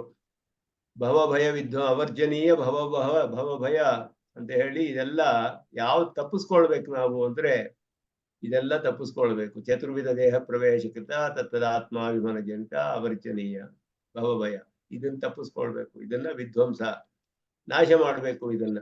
ಅದಕ್ಕೋಸ್ಕರ ಮುಂದೆ ಬರುತ್ತೆ ದೇಹಾತಿರಿಕ್ತ ಆತ್ಮಸ್ವರೂಪ ತತ್ಸ್ವಭಾವ ತದಂತರ್ಯಾಮಿ ಪರಮಾತ್ಮ ಸ್ವರೂಪ ತತ್ಸ್ವಭಾವ ತದುಪಾಸನ ತತ್ಫಲಭೂತ ಆತ್ಮಸ್ವರೂಪ ಆವಿರ್ಭಾವ ಪೂರ್ವಕ ಅನವಧಿಕಾದಿಶಯ ಆನಂದ ಬ್ರಹ್ಮಾನುಭವ ಜ್ಞಾಪನೆ ಪ್ರವೃತ್ತಂ ಹಿ ವೇದಾಂತ ವಾಕ್ಯ ಜಾತಂ. ಪ್ರವಚನ ಆಲಕ್ಷ್ಯ ಬದುಕ್ರೆ ಎರಡನೇ ಭಾಗ ಇದು. ಅತ್ರ ಜನ್ಯ ಜನಕ ಭಾವ ಉಪಪಾದನೇನ ಪ್ರತೀತಿ ಮಾತ್ರ ಸಿದ್ಧತ್ವ ಅಭಾವಾತ್ ಅದೃಷ್ಟದ್ವಾರ ನಿವರ್ತ್ಯಂ ಇತಿ ಸಿದ್ಧಂ ಅಂತ ಹೇಳಿದ್ರು. ಜನ್ಯ ಜನಕ ಭಾವ ಉಪಪಾದನೇನ ಪ್ರತೀತಿ ಮಾತ್ರ ಸಿದ್ಧತ್ವ ಅಭಾವ. ಜನ್ಯ ಜನಕ ಭಾವ ಇದೆ ಇಲ್ಲಿ. ಯಾವ ಜನ್ಯ ಜನಕ ಭಾವ ಅಂತ ಹೇಳಿದ್ರೆ ಅನಾತ್ಮನಿ ಅಸ್ವೇ ಆತ್ಮಾತ್ಮೀಯ ಧಿಯ ಕರ್ಮ ಅಂದ್ರೆ ಅನಾತ್ಮನಲ್ಲಿ ಆತ್ಮಬುದ್ಧಿ, ಅಸ್ವೇ ಸ್ವಮಿತಿ ಬುದ್ಧಿ, ಇದೆರಡು ಜನಕ. ಕರ್ಮ ಅನ್ನೋದು ಜನ್ಯ, ಅದರಿಂದ ಉಂಟಾಗೋದು. ಕರ್ಮಣ ಶರೀರ ಪ್ರವೇಶ, ಇದರಲ್ಲಿ ಜನ್ಯ ಜನಕ ಭಾವ ಬಂತು. ಶರೀರ ಸಂಬಂಧೇನ ಅವಿದ್ಯಾ ಜನ್ಮ ಮತ್ತೆ ಜನ್ಯ ಜನಕ ಭಾವ ಅದನ್ನ ಉಪಪಾದಿಸಿರೋದ್ರಿಂದ ಇದು ಬರೀ ತಿಳಿದು ಬರ್ತಿರೋದಷ್ಟೇ ಅಂತ ಅರ್ಥವಲ್ಲ. ಜನ್ಯ ಜನಕ ಭಾವ ಇದೆ, ಅದಕ್ಕೆ ಬರೀ ಕಂಡು ಬರ್ತಾ ಇರೋದು ಅಥವಾ ನಮಗೆ ತಿಳಿತಾ ಇರೋದು ಹೀಗಿದೆ ಅಂತ ಅರ್ಥವಲ್ಲ. ಒಂದಕ್ಕೂ ಜನ್ಯ ಜನಕ ಸಂಬಂಧ, ಕಾರ್ಯಕಾರಣ ಭಾವ ಸಂಬಂಧ ಇದೆ ಇದು. ಆದ್ದರಿಂದ ಅದು ಅದೃಷ್ಟದಿಂದಲೇ ಹೋಗ್ಬೇಕು. ಅಂದ್ರೆ ಪರಮಾತ್ಮನ ಒಂದು ಅನುಗ್ರಹ, ಅದನ್ನ ಅದೃಷ್ಟ ಅಂತ ಹೇಳ್ತೀವಿ ನಾವು. ಅದರಿಂದ ಕಳಿಬೇಕು ಅಂತ ಹೇಳೋದು. ಎಲ್ಲಿ ಒಂದು ನಿಯತವಾದ ಸಂಬಂಧ ಇದೆ, ಕಾರ್ಯಕಾರಣ ಭಾವ ಜನ್ಯಜನಕ ಭಾವ ಸಂಬಂಧ ಇದೆ ಇದರಲ್ಲಿ, ಅದನ್ನ ನಿರೂಪಣೆ ಮಾಡಿದ್ದಾರೆ. ಅದೇ ಇದನ್ನ ಹೋಗಿಸ್ಕೊಳ್ಳಕ್ಕೆ ಏನ್ ಮಾಡ್ಬೇಕು ಅಂದ್ರೆ ದೇಹಾತಿರಿಕ್ತ ಆತ್ಮಸ್ವರೂಪ ತತ್ಸ್ವಭಾವ. ಸ್ವರೂಪ ಅಂತ ಹೇಳಿದ್ರೆ ಜ್ಞಾನಾನಂದೈಕ ಲಕ್ಷಣಂ, ಅದು ಸ್ವರೂಪ. ಸ್ವಭಾವ ಅಂದ್ರೆ ಭಗವಚ್ಛೇಷತ್ವ. ಭಗವಚ್ಛೇಷತ್ವ ಅನ್ನೋದು ಸ್ವಭಾವ ಅಂತ ಹೇಳುದು. ಶೇಷತ್ವ ಸ್ವರೂಪದಲ್ಲಿಯೂ ಹೇಳ್ಬೋದು, ಆದರೆ ಜ್ಞಾನಾನಂದೈಕ ಲಕ್ಷಣಂ ಅನ್ನೋದು ಸ್ವರೂಪ ಹೇಳೋದು. ಜ್ಞಾನಾನಂದಮಯಸ್ತು ಆತ್ಮ ಶೇಷೋ ಹಿ ಪರಮಾತ್ಮನಃ ಅಂತ ಹೇಳೋ ಹಾಗೆ, ಜ್ಞಾನಾನಂದಮಯಸ್ತು ಆತ್ಮ ಶೇಷೋ ಹಿ ಪರಮಾತ್ಮನಃ. ಇಲ್ಲಿ ಜ್ಞಾನಾನಂದೈಕ ಲಕ್ಷಣ ಸ್ವರೂಪ, ಭಗವಚ್ಛೇಷತ್ವ ಅನ್ನೋದು ಸ್ವಭಾವ. அது உபாசக காரியகாரண சம்பந்தம் கர்மா தேகத்துக்கு இப்படியே பின்னாடி போயிட்டே இருந்தாக்கா ஒண்ணுக்கு ஒண்ணு சேர்ந்துடுறதோ அதான் ಸೇರೋದಿಲ್ಲ, ಒಂದಕ್ಕೊಂದಕ್ಕೆ ಎಲ್ಲಕ್ಕೂ ಸೇರೋದಿಲ್ಲ. ಅದಕ್ಕೆ ಒಂದಾದ್ಮೇಲೆ ಒಂದು ಹಂಗೆ ಬರ್ತಾ ಇರುತ್ತೆ. ಇವನ್ ಕರ್ಮ ಮಾಡಿದ್ರೆ ಇವನ್ಗೆ ಫಲ ಅನುಭವಿಸಕ್ ದೇಹ ಬಂತು, ದೇಹದಿಂದ ಕರ್ಮ ಮಾಡ್ತಾನೆ, ಕರ್ಮದಿಂದ ಫಲ ಸೇರಿಸ್ಕೊತಾನೆ, ಫಲದಿಂದ ತಿರ್ಗಾ ದೇಹ ಬರುತ್ತೆ. ಎಲ್ಲಿ ಸೇರ್ಕೊಳ್ಳುತ್ತೆ ಅಂದ್ರೆ ಏನರ್ಥ? ಸೇರ್ಕೊಳ್ಳೋದಿಲ್ಲ. ಹಾಗೆ ಅನಾದಿ ಅಂದ್ರೆ ಆ ಶಬ್ದಕ್ಕೆ ಅನಾದಿ ಅನ್ನೋದು ಆರಂಭ ಅಷ್ಟೇ ಇಲ್ಲ ಅಂತ ಹೇಳೋದು ಗೊತ್ತಾಗುತ್ತೆ. ಆಮೇಲೆ ಅದು ನಡೀತಾನೆ ಇರುತ್ತೆ ಪ್ರವಾಹ ರೂಪದಲ್ಲಿ. ಆರಂಭ ಯಾವಾಗ ಅನ್ನೋದು ನಮಗ್ ಗೊತ್ತಿಲ್ಲ, ಅದಕ್ಕೆ ಆರಂಭ ಅನ್ನೋದೇ ಇಲ್ಲ. ಆರಂಭವಾಗ್ಬಿಟ್ಟ ಮೇಲೆ ಒಂದಾದ್ಮೇಲೆ ಒಂದು ಜನಿಕ ಭಾವದಲ್ಲಿ ನಡೀತಾ ಇದೆ ಅಂತೆ. ಯಾವ್ದು ಬಂತು ಅಂದ್ರೆ ಗೊತ್ತಿಲ್ಲ, ಮೊದಲು ಯಾವುದೋ ಒಂದು ಬಂದಿದೆ, ಅದರಿಂದ ನಡೀತಾ ಇದೆ. ಆದರೆ ಇದಕ್ಕೆ ಜನ್ಮಕ ಭಾವ ಅನ್ನೋದು ನಿಯತವಾಗಿದೆ, ಕಂಡು ಬರ್ತಿದೆ. ಅದರಲ್ಲಿ ಮೊದಲು ಯಾವ್ದು ಬಂತು ಅನ್ನೋದು ಗೊತ್ತಿಲ್ಲ ಅಷ್ಟೇ. ಅಲ್ಲಿಂದ ಮುಂದಕ್ಕೆ ಎಲ್ಲ ಗೊತ್ತು. ಇವಾಗೆಲ್ಲ ನಮ್ಗಿದು ಇವಾಗ ಆರ್ಡರ್ ಕಂಟಿನ್ಯೂ ಆಗ್ತಾ ಇದೆ. ಈಗ ಅದರಲ್ಲಿ ಏನು ವ್ಯತ್ಯಾಸ ಆಗೋದಿಲ್ಲ. ಈಗ ನಡೀತಾ ಇರೋದು ಯಾವಾಗ ಆರಂಭವಾಯ್ತಿದು ಅನ್ನೋದು ನಮಗ್ ತಿಳಿಯೋದಿಲ್ಲ. ಅದಕ್ಕೆ ಅನಾದಿ ಅಂತಾನೆ ಹೇಳ್ಬೇಕು. ಆದಿ ಇರೋದು ಹೇಳಕ್ಕಾಗೋದಿಲ್ಲ ಅಂತ ಹೇಳೋದು.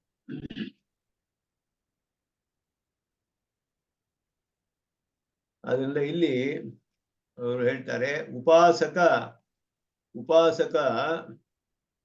ಉಪಾಸಕತ್ವ ಅನುಗುಣವು ಸ್ವರೂಪ ಸ್ವಭಾವವು ಜೀವಸ್ಯ ಮುಕ್ತವು.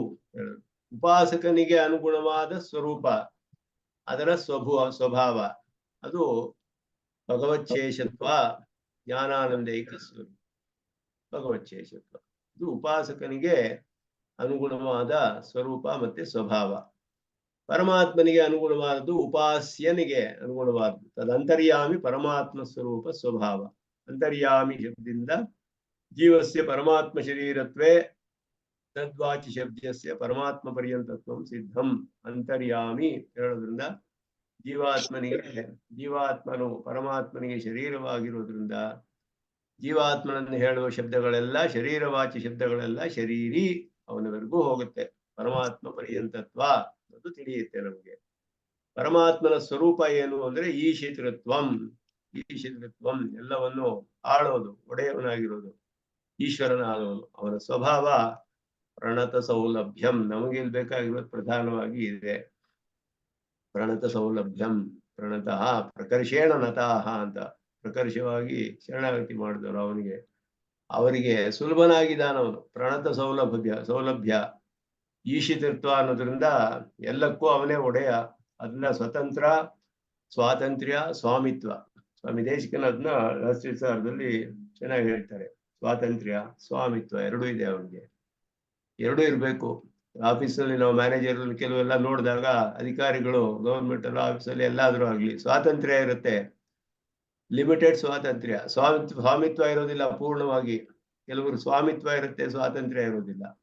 ಪರಮಾತ್ಮನಿಗೆ ಚೇತನ ಪದಾರ್ಥಗಳ ಎಲ್ಲದರ ವಿಷಯದಲ್ಲಿಯೂ ಪರಿಪೂರ್ಣವಾದ ಸ್ವಾತಂತ್ರ್ಯವೂ ಇದೆ, ಸ್ವಾಮಿತ್ವವೂ ಇದೆ.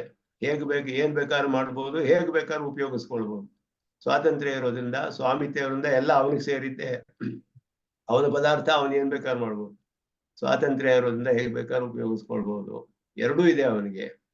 ಅದು ಈಶಿತೃತ್ವಂ ಅದರಲ್ಲಿ ಸಿಗುತ್ತೆ. ಸ್ವಭಾವ ನಮಗೆ ಬೇಕಾ. ಉಪಾಸ್ಯತ್ವ ಅನುಗುಣವು ಸ್ವರೂಪ ಸ್ವಭಾವವು ಈಶ್ವರಸ್ಯ ಉಕ್ತವು.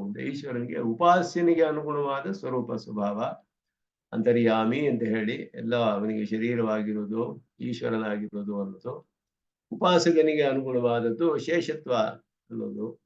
ಈ ರೀತಿ ಸಿದ್ಧಂ ಉಪೇಯ ಮುಕ್ತಂ ಇತಿ ಸಿದ್ಧರೂಪಮುಪೇಯ ಮುಕ್ತಂ.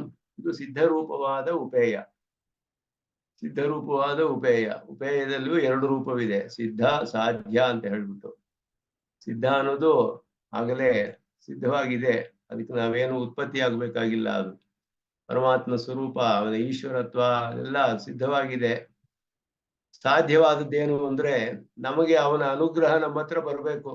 ಅದು ಬಂದ್ರೆ ಅವನಿಗೆ ನಾವು ಕೈಂಕರ್ಯಗಳನ್ನು ಮಾಡಬೇಕು. ಇದೆರಡು ಇನ್ನೂ ರೆಡಿಯಾಗಿಲ್ಲ, ಇನ್ನೂ ಉತ್ಪನ್ನವಾಗಿಲ್ಲ. ಅದನ್ನ ನಾವು ಉತ್ಪತ್ತಿ ಮಾಡ್ಬೇಕು. ಅದು ಸಾಧ್ಯ, ಟು ಬಿ ಅಚೀವ್ಡ್. ಅದಕ್ಕೆ ಒಂದು ವ್ಯಾಜವನ್ನ ಅವಲಂಬಿಸಬೇಕು, ಭಕ್ತಿ ಯೋಗ, ಪ್ರಪತ್ತಿ ಮೊದಲಾದ. ಅದರಿಂದ ಅವನ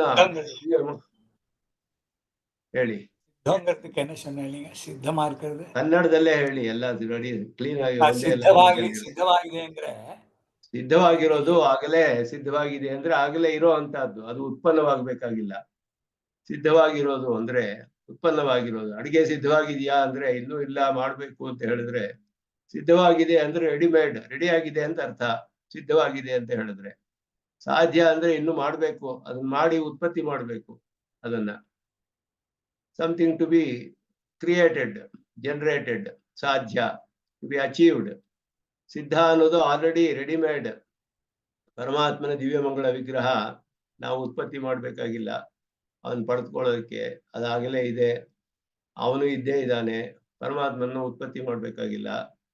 ಆದರೆ ಅವನ ಅನುಗ್ರಹ ನಮ್ಮ ಕಡೆ ಬರ್ಬೇಕಲ್ಲ, ಅದು ಬಂದಿಲ್ವಲ್ಲ ಇನ್ನು. ಅದು ಬರೋ ಹಾಗೆ ಮಾಡ್ಬೇಕು.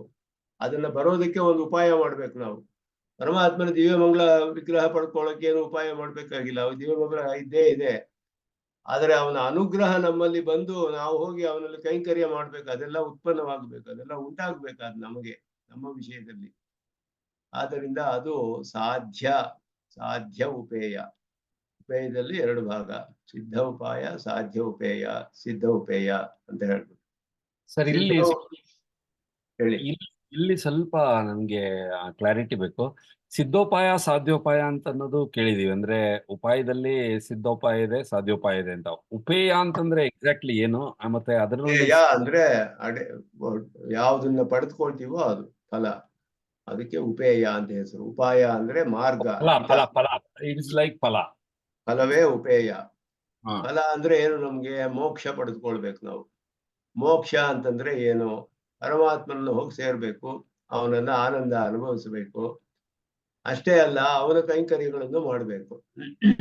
ಕೈಂಕರ್ಯವೇ ನಮಗೆ ಶೇಷತ್ವನಿಗೆ ಸ್ವರೂಪ. ಒಡೆಯನಿಗೆ ಕೈಂಕರ್ಯಗಳನ್ನು ಮಾಡೋದು, ಸ್ವರೂಪಕ್ಕೆ ಅನುಗುಣವಾದ ಎಲ್ಲಾ ಕಾಲಕ್ಕೂ ಉಚಿತವಾದ ಕೈಂಕರ್ಯಗಳನ್ನು ಮಾಡೋದೇ ಶೇಷತ್ವನ ಸ್ವರೂಪ. ಶೇಷತ್ವದ ಸ್ವರೂಪ. ಉಪೇಯದಲ್ಲಿ ಸಿದ್ಧೋಪೇಯ ಅಂತಂದ್ರೆ ನಮಗ್ ಮೋಕ್ಷ ಸಿಗೋದು, ಕೈಂಕರ್ಯ ಮಾಡೋದು ಸಾಧ್ಯೋಪೇಯನಾ? ಸಿದ್ಧ ಉಪೇಯ ಅಂದ್ರೆ ಇವಾಗ ಪರಮಾತ್ಮನನ್ನ ಪಡೆದುಕೊಳ್ಬೇಕು ನಾವು. ಹಾ, ಪರಮಾತ್ಮ ಇದ್ದೇ ಇದಾನಲ್ಲ, ಹೌದು. ಪಡೆದುಕೊಳ್ಳೋದು ಅಂತ ಏನರ್ಥ? ಸಿದ್ಧವಾಗಿ ಇದಾನ ಅವನು. ಇಲ್ವೇ ಪರಮಾತ್ಮ ಈಗ ಇದ್ದಾನೆ. ಆದರೆ ನಮಗೆ ಯಾವುದು ಸಿದ್ಧವಾಗಿಲ್ಲ ಇನ್ನು, ಅವನ ಅನುಗ್ರಹ ನಮ್ ಕಡೆ ಬಂದಿಲ್ಲ ಇನ್ನು. ಓಕೆ. ಅನುಗ್ರಹ ಈಸ್ ಸಾಧ್ಯೋಪೇಯ. ಸಾಧ್ಯ. ಅನುಗ್ರಹಕ್ಕೆ ನಾವು ಭಕ್ತಿಯೋಗವೋ ಪ್ರಪತ್ತಿನೋ ಮಾಡ್ಬೇಕು. ಮಾಡಿದ್ರೆ ಪ್ರೀತಿಯಿಂದ ಆವಾಗ ನಮ್ಮನ್ನ ವರ್ಣ ಮಾಡ್ತಾನೆ ಅವನು. ನಮ್ಮಲ್ಲಿ ಅನುಗ್ರಹ ಬರುತ್ತೆ, ಅವನ ಅನುಗ್ರಹ ನಮ್ಮಲ್ಲಿ ಉಂಟಾಗುತ್ತೆ. ಅದು ಟು ಬಿ ಅಚೀವ್ಡ್, ಸಾಧ್ಯ. ಅದಕ್ಕೆ ಪ್ರಪತ್ತಿಯೇ ಫೈನಲ್ ಅಲ್ಟಿಮೇಟ್ ಮೀನ್ಸ್ ಅಲ್ಲ, ಪರಮೋಪಾಯ ಪ್ರಪತ್ತಿಯೇ ಅಲ್ಲ. ಪ್ರಪತ್ತಿಯಿಂದ ಅವನ ಅನುಗ್ರಹ ಬರ್ಬೇಕು ನಮ್ಗೆ. ಅನುಗ್ರಹವೇ ಕಡೆಯಲ್ಲಿ ಉಪಾಯ ಆಗೋದು. ಪರಮಾತ್ಮನ ಅನುಗ್ರಹ ಬರ್ಬೇಕು ನಮ್ಗೆ. ಪರಮಾತ್ಮ ಇದ್ದೇ ಇದ್ದಾನೆ, ಸಿದ್ಧವಾಗಿದ್ದಾನೆ. ಅವನೇ ಫಲ ಕೊಡೋನು, ಅವನನ್ನೇ ನಾವು ಅನುಭವಿಸೋದು. ಅವನೇ ಫಲ ಕೊಡೋನಾದ್ರಿಂದ ಅವನೇ ಸಿದ್ಧವಾಗಿದ್ದಾನೆ, ಫಲ ಅನುಭವಿಸೋದು ಸಿದ್ಧವಾಗಿದ್ದಾನೆ. ಆದರೆ ಅವನ ಅನುಗ್ರಹ ನಮ್ಮ ಕಡೆ ಬರೋ ಹಾಗೆ ಮಾಡ್ಬೇಕಾದ್ರೆ ಒಂದು ವ್ಯಾಜ ಉಪಾಯವನ್ನು ನಾವು ಮಾಡ್ಬೇಕು. ಅದು ಸಾಧ್ಯವಾದ ಉಪಾಯ. ಪ್ರಪತ್ತಿ ಮಾಡಿದ್ರೆ ಅವನ ಅನುಗ್ರಹ ನಮಗ್ ಬರುತ್ತೆ. ಪ್ರಪತ್ತಿ ಮಾಡಿ ಉಂಟಾಗುವಂತಹದ್ದು ಅನುಗ್ರಹ. ಇಲ್ಲದೆ ಹೋದ್ರೆ ಬರೋದಿಲ್ಲ. ಅವನು ಎಲ್ಲರಲ್ಲಿಯೂ ಅನುಗ್ರಹ ಬರೋದಿಲ್ಲ. ಅವನಿಗೆ ನೇರವಾಗಿ ಮೋಕ್ಷ ಕೊಡೋದಿಲ್ಲ. ಕೊಟ್ರೆ ಅವನಿಗೆ ದೋಷ ಬರುತ್ತೆ. ಯಾರು ಕೇಳ್ತಾರೋ ಅವ್ರು ಕೊಡ್ತಾನೆ, ಅಷ್ಟೇನೆ. ಮರಣ ಗೋಪ್ತೃತ್ವ ಮರಣ ಮಾಡ್ಬೇಕು. ಭಕ್ತಿಯೋಗವು ಅಷ್ಟೇ. ಪ್ರೀತಿಯಿಂದ ಅವನ ಧ್ಯಾನ ಮಾಡಿದ್ರೆ ಅವನು ಪ್ರೀತಿಯಿಂದ ಪ್ರೀತನಾಗಿ ಅವರಿಗೆ ತನ್ನನ್ನು ತೋರಿಸ್ಕೊಳ್ತಾನೆ, ತನ್ನನ್ನೇ ಕೊಡ್ತಾನೆ, ತನ್ನಲ್ಲಿ ಕೈಂಕರ್ಯಗಳನ್ನೆಲ್ಲ ಅನುಗ್ರಹಿಸ್ತಾನೆ. ಇದು ಹೀಗೆ. ಅದು ಸ್ವಲ್ಪ ಸಟಲ್ ಡಿಫರೆನ್ಸ್ ಎರಡಕ್ಕೂ, ತಿಳ್ಕೊಳ್ಬೇಕು ಅದನ್ನ.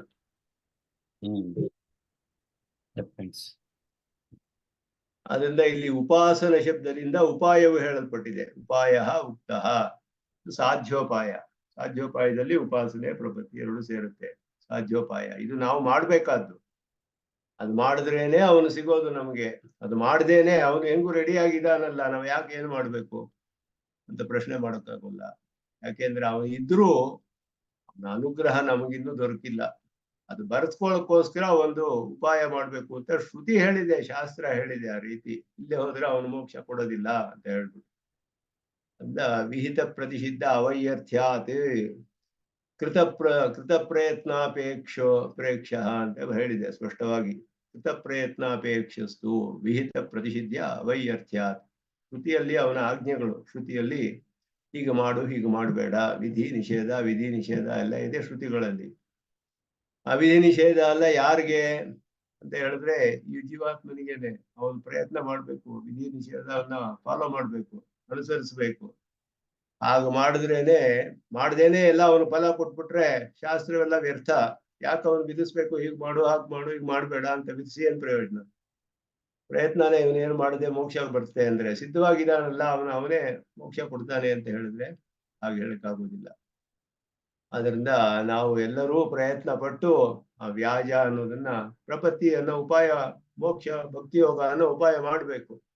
ಉಪಾಯವೇ ಫಲ ಕೊಡುತ್ತೀಯೇ ಅಂತ ಹೇಳಿದ್ರೆ ಉಪಾಯ ಅನ್ನೋದು ಕರ್ಮ, ಬರೀ ಧ್ಯಾನ, ಮಾನಸಿಕ ಕರ್ಮವೋ ಧ್ಯಾನ ಈ ರೀತಿ ಆದದ್ದು ಉಪಾಯ, ಅಚೇತನ ಅದು ಫಲ ಕೊಡೋದಿಲ್ಲ. ಅದರಿಂದ ಪ್ರೀತನಾದ ದೇವತೆಯೇ ಫಲ ಕೊಡೋದು.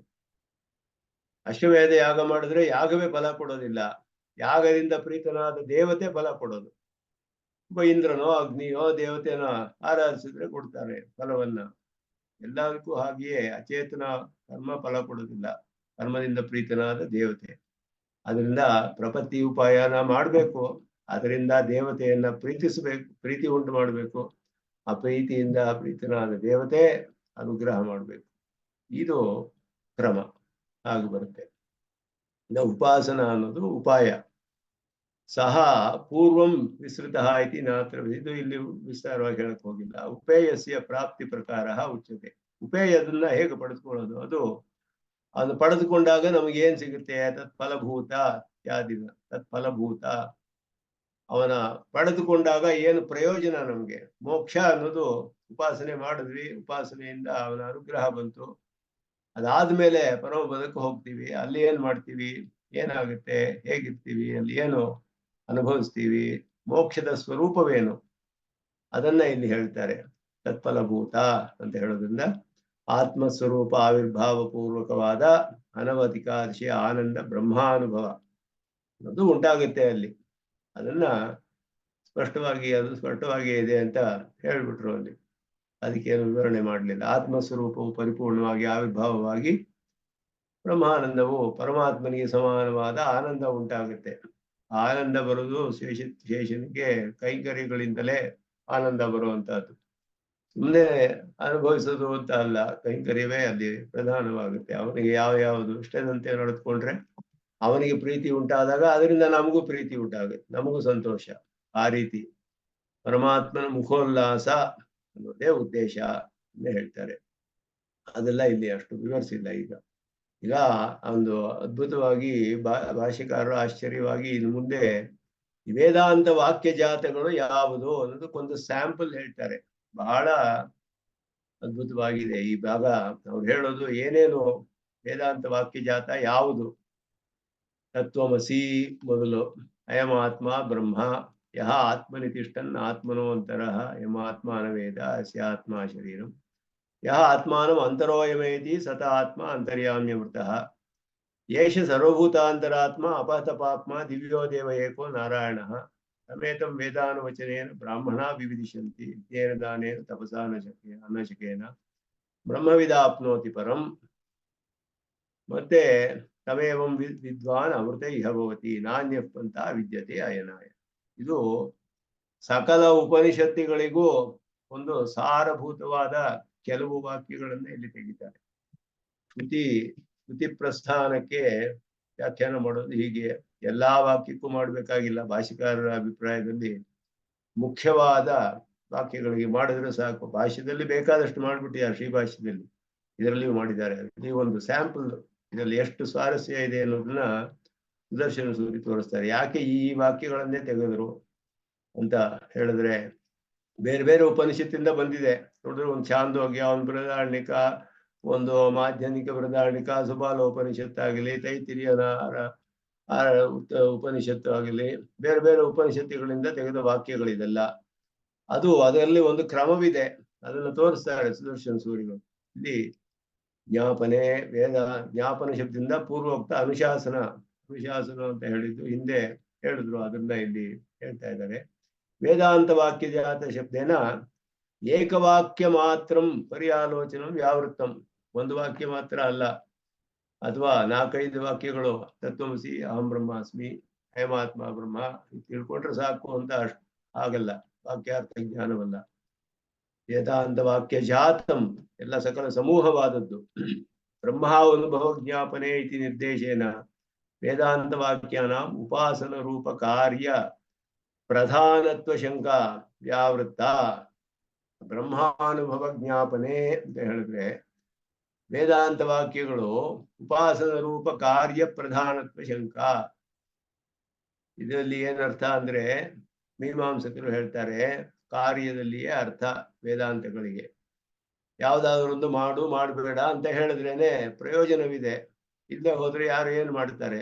ಪ್ರಯೋಜನ ಮನುಷ್ಯ ಒಂದೋಪಿನ ಪ್ರವರ್ತತೆ. ಕಾರ್ಯವನ್ನು ಹೇಳೋದೆ ವೇದಗಳಿಗೆ ಅರ್ಥ. ಕಾರ್ಯ ಹೇಳದೇ ಇರೋ ವಾಕ್ಯಗಳಿಗೆ ಏನು ಅರ್ಥವಾದ ಅದೆಲ್ಲ ಬರೀ ಪ್ರಶಂಸಾ ವಾಕ್ಯಗಳು, ಹಾಗೆ ಹೇಳ್ಬೇಕು ಅಂತ. ಇಲ್ಲಿ ಆ ಪ್ರಯೋಜನ ಏನು? ಅದು ಬ್ರಹ್ಮಾನುಭವವೇ ಪರಮ ಪ್ರಯೋಜನ. ಬ್ರಹ್ಮಾನುಭವವನ್ನ ಜ್ಞಾಪಿಸುತ್ತೆ, ಬ್ರಹ್ಮಾನುಭವವನ್ನು ಪಡೆದುಕೊಳ್ತಾನೆ ಅನ್ನೋದನ್ನ ತಿಳಿಸುತ್ತೆ. ಅನ್ನೋದ್ರಿಂದಲೇ ಪರಮಾತ್ಮನ ಸ್ವರೂಪವೇ ಆನಂದ ಸ್ವರೂಪ. ತತ್ವ ಸಮನ್ವಯ ಅಂತ 4ನೇ ಅಧಿಕರಣದಲ್ಲಿ ಅದನ್ನೇ ಸ್ಥಾಪನೆ ಮಾಡಿದ್ರು ಭಾಷ್ಯಕಾರರು. ಬರೀ ಕಾರ್ಯವನ್ನು ಹೇಳೋದಷ್ಟೇ ಅಲ್ಲ ಉದ್ದೇಶ ವೇದಾಂತ ವಾಕ್ಯಗಳಿಗೆ, ಕರ್ಮವೇ ಅಲ್ಲ. ಆದರೆ ಪರಮ ಪ್ರಯೋಜನವಾದ ಬ್ರಹ್ಮನ ಸ್ವರೂಪ, ಬ್ರಹ್ಮನ ಪಡೆದುಕೊಳ್ಳೋದೇ ಉದ್ದೇಶ. ಕಾರ್ಯಾರ್ಥವಾದಿಗಳು ಅಂತಾನೆ ಹೆಸರು ಅವರಿಗೆ. ಕಾರ್ಯಾರ್ಥವಾದಿಗಳು. ಕಾರ್ಯ ಇಲ್ಲದೆ ಹೋದ್ರೆ ಚೋದನ ಅನ್ನೋದು ಇರ್ಬೇಕು. ಮಾಡು, ಇದು ಮಾಡಬೇಡ, ಯಜೇತ ಅಂತ ಏನಾದ್ರು ಕೆಲಸ ಹೇಳಿದ್ರೆ ಮಾಡೋ ಹಂಗಿದ್ರೆ ಇರ್ಬೇಕು. ಸತ್ಯಂ ಜ್ಞಾನಮನಂತಂ ಬ್ರಹ್ಮ ಏನು ಹೇಳಿಲ್ವಲ್ಲ. ಏನು ಅದ್ರಲ್ಲಿ ಏನು ಅರ್ಥ? ಸತ್ಯಂ ಜ್ಞಾನಮನಂತಂ ಬ್ರಹ್ಮ. ಸರಿ, ಬ್ರಹ್ಮ ಇದೆಯೋ ಇಲ್ವೋ ಇಲ್ಲದೆ ಹೋದ್ರು ಈ ವಾಕ್ಯಕ್ಕೆ ಅರ್ಥ ಹೇಳ್ಬೋದು, ಇದ್ರೂ ಅರ್ಥ ಹೇಳ್ಬೋದು. ಏನ್ ಪ್ರಯೋಜನ ಇದಕ್ಕೆ?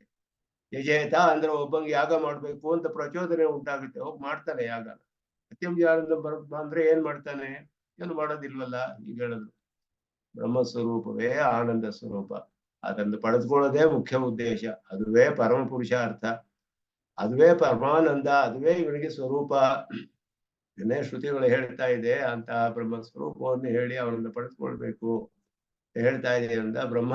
ಬ್ರಹ್ಮಾನುಭವ ಉಂಟಾಗುತ್ತೆ ಇವನಿಗೆ, ಅದುವೇ ಪರಮ ಪ್ರಯೋಜನ. ಯಾಕೆಂದ್ರೆ ಬ್ರಹ್ಮ ಸ್ವರೂಪವೇ ಆನಂದ. ಅವನನ್ನು ಪಡೆದುಕೊಂಡ್ರೇನೆ ಅವನ ಆನಂದ ಅನುಭವ ಉಂಟಾಗುತ್ತೆ ಇವನಿಗೆ. ಅದರಿಂದ ಬರೀ ಕಾರ್ಯದಲ್ಲಿಯೇ ಅಂತ ಅರ್ಥವಲ್ಲ. ಎಲ್ಲಾ ವಾಕ್ಯಗಳಿಗೂ ಸಮಾನವಾದ ಪ್ರಾಮಾಣ್ಯವಿದೆ. ಅದನ್ನ ಮುಂದೆ ವಿಸ್ತಾರವಾಗಿ ಹೇಳ್ತಾರೆ ಅದನ್ನೆಲ್ಲ. ಅದರಿಂದ ಈ ಹೇಳಿದ ಇಷ್ಟು ಅರ್ಥಗಳಿಗೆ ಯಾವ ವಾಕ್ಯಗಳು ವೇದಾಂತ ವಾಕ್ಯಗಳು? ತಾನಿ ವಾಕ್ಯಾನ್ಯಾಹ ತತ್ವಮಸಿ. ತತ್ವಮಸಿ ಅನ್ನೋದು ಮೊದಲು. ಯಾಕೆ ಅಂದ್ರೆ ಷಡ್ವಿಧ ತಾತ್ಪರ್ಯ ಲಿಂಗೋಪೇತತ್ವಾತ್ ತತ್ ಪ್ರಥಮ ಮುಕ್ತಂ ಅಂತ ಹೇಳಿದ್ರು. ತತ್ವಮಸಿ ಅನ್ನೋದ್ರಲ್ಲಿ 6 ವಿಧವಾದ ತಾತ್ಪರ್ಯ ಲಿಂಗಗಳ ಅರ್ಥಗಳು, ಅದರಿಂದ ಸವಿಶೇಷ ಬ್ರಹ್ಮ ಅನ್ನೋದನ್ನ ಸ್ಥಾಪನೆ ಮಾಡುತ್ತೆ. ಸದ್ವಿದ್ಯಾ ಪ್ರಕರಣದಲ್ಲಿ ಬರೋದು 9 ಸಲ ಬರುತ್ತೆ ತತ್ವಮಸಿ. ಆರಂಭದಲ್ಲೇ ಸದೇವ ಸೌಮ್ಯ ಉಪಕ್ರಮದಲ್ಲಿ ಜಗತ್ ಕಾರಣತ್ವಕ್ಕೆ ಪ್ರಯುಕ್ತವಾದ ಸರ್ವಜ್ಞತ್ವ, ಸರ್ವಶಕ್ತಿತ್ವ ಮೊದಲಾದ ಎಲ್ಲಾ ಸತ್ಯ ಸಂಕಲ್ಪತ್ವ ಇಲ್ಲೇ ಹೋದರೆ ಜಗತ್ ಕಾರಣ ಆಗಕ್ಕೆ ಸಾಧ್ಯವಿಲ್ಲ ಅಂತ ಸದೈವ ತದೈಕ್ಷತ ಬಹುಸ್ಯಾಂ. ಬರೀ ಸಂಕಲ್ಪ ಮಾಡಿಯೇ ಅನೇಕವಾಗಿ ಸೃಷ್ಟಿ ಮಾಡ್ಬೇಕಾದ್ರೆ ಸತ್ಯ ಸಂಕಲ್ಪತ್ವ ಇಲ್ಲದೆ ಹೋದ್ರೆ ಸಾಧ್ಯವಿಲ್ಲ. ಸರ್ವಶಕ್ತಿತ್ವ ಇಲ್ಲದೆ ಹೋದ್ರೆ ಸಾಧ್ಯವಿಲ್ಲ. ಯಾಕೆಂದ್ರೆ ಶಕ್ತಿ ಅನ್ನೋದು ಕಾರ್ಯೋಪಯೋಗವಾದ ಧರ್ಮ. ಅದಿಲ್ಲದೆ ಹೋದ್ರೆ ಕಾರ್ಯ ಉಂಟು ಮಾಡೋಕ್ಕಾಗೋದಿಲ್ಲ, ಕ್ರಿಯೇಟ್ ಮಾಡೋಕ್ಕಾಗೋದಿಲ್ಲ. ಬಹುಸ್ಯಾಂ ತದೈಕ್ಷತ ಬಹುಸ್ಯಾಂ ಪ್ರಜಾಯೇಯ ಇದೆಲ್ಲ ಮಾಡಕ್ ಸಾಧ್ಯವಿಲ್ಲ. ಅದರಿಂದ ಎಲ್ಲಾ ಗುಣಗಳು ಉಪಕ್ರಮದಲ್ಲಿ ಬಂತು.